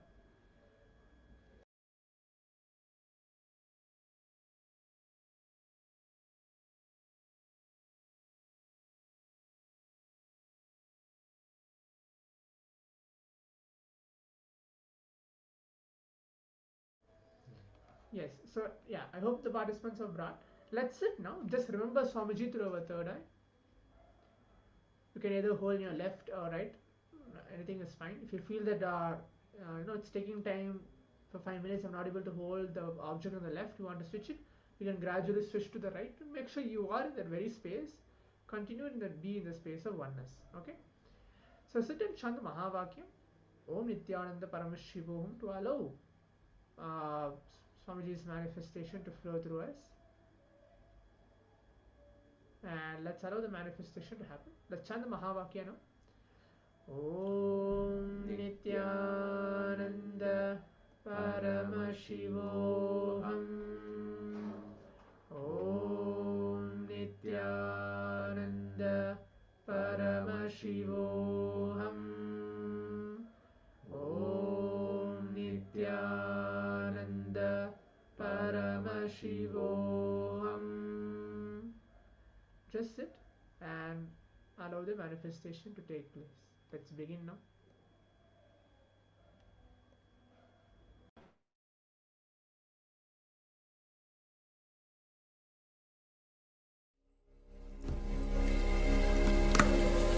Om Nithyananda Paramashivoham.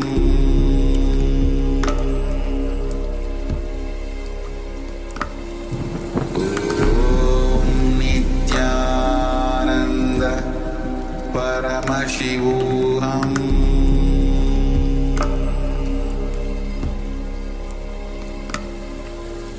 Om Nithyananda Paramashivoham.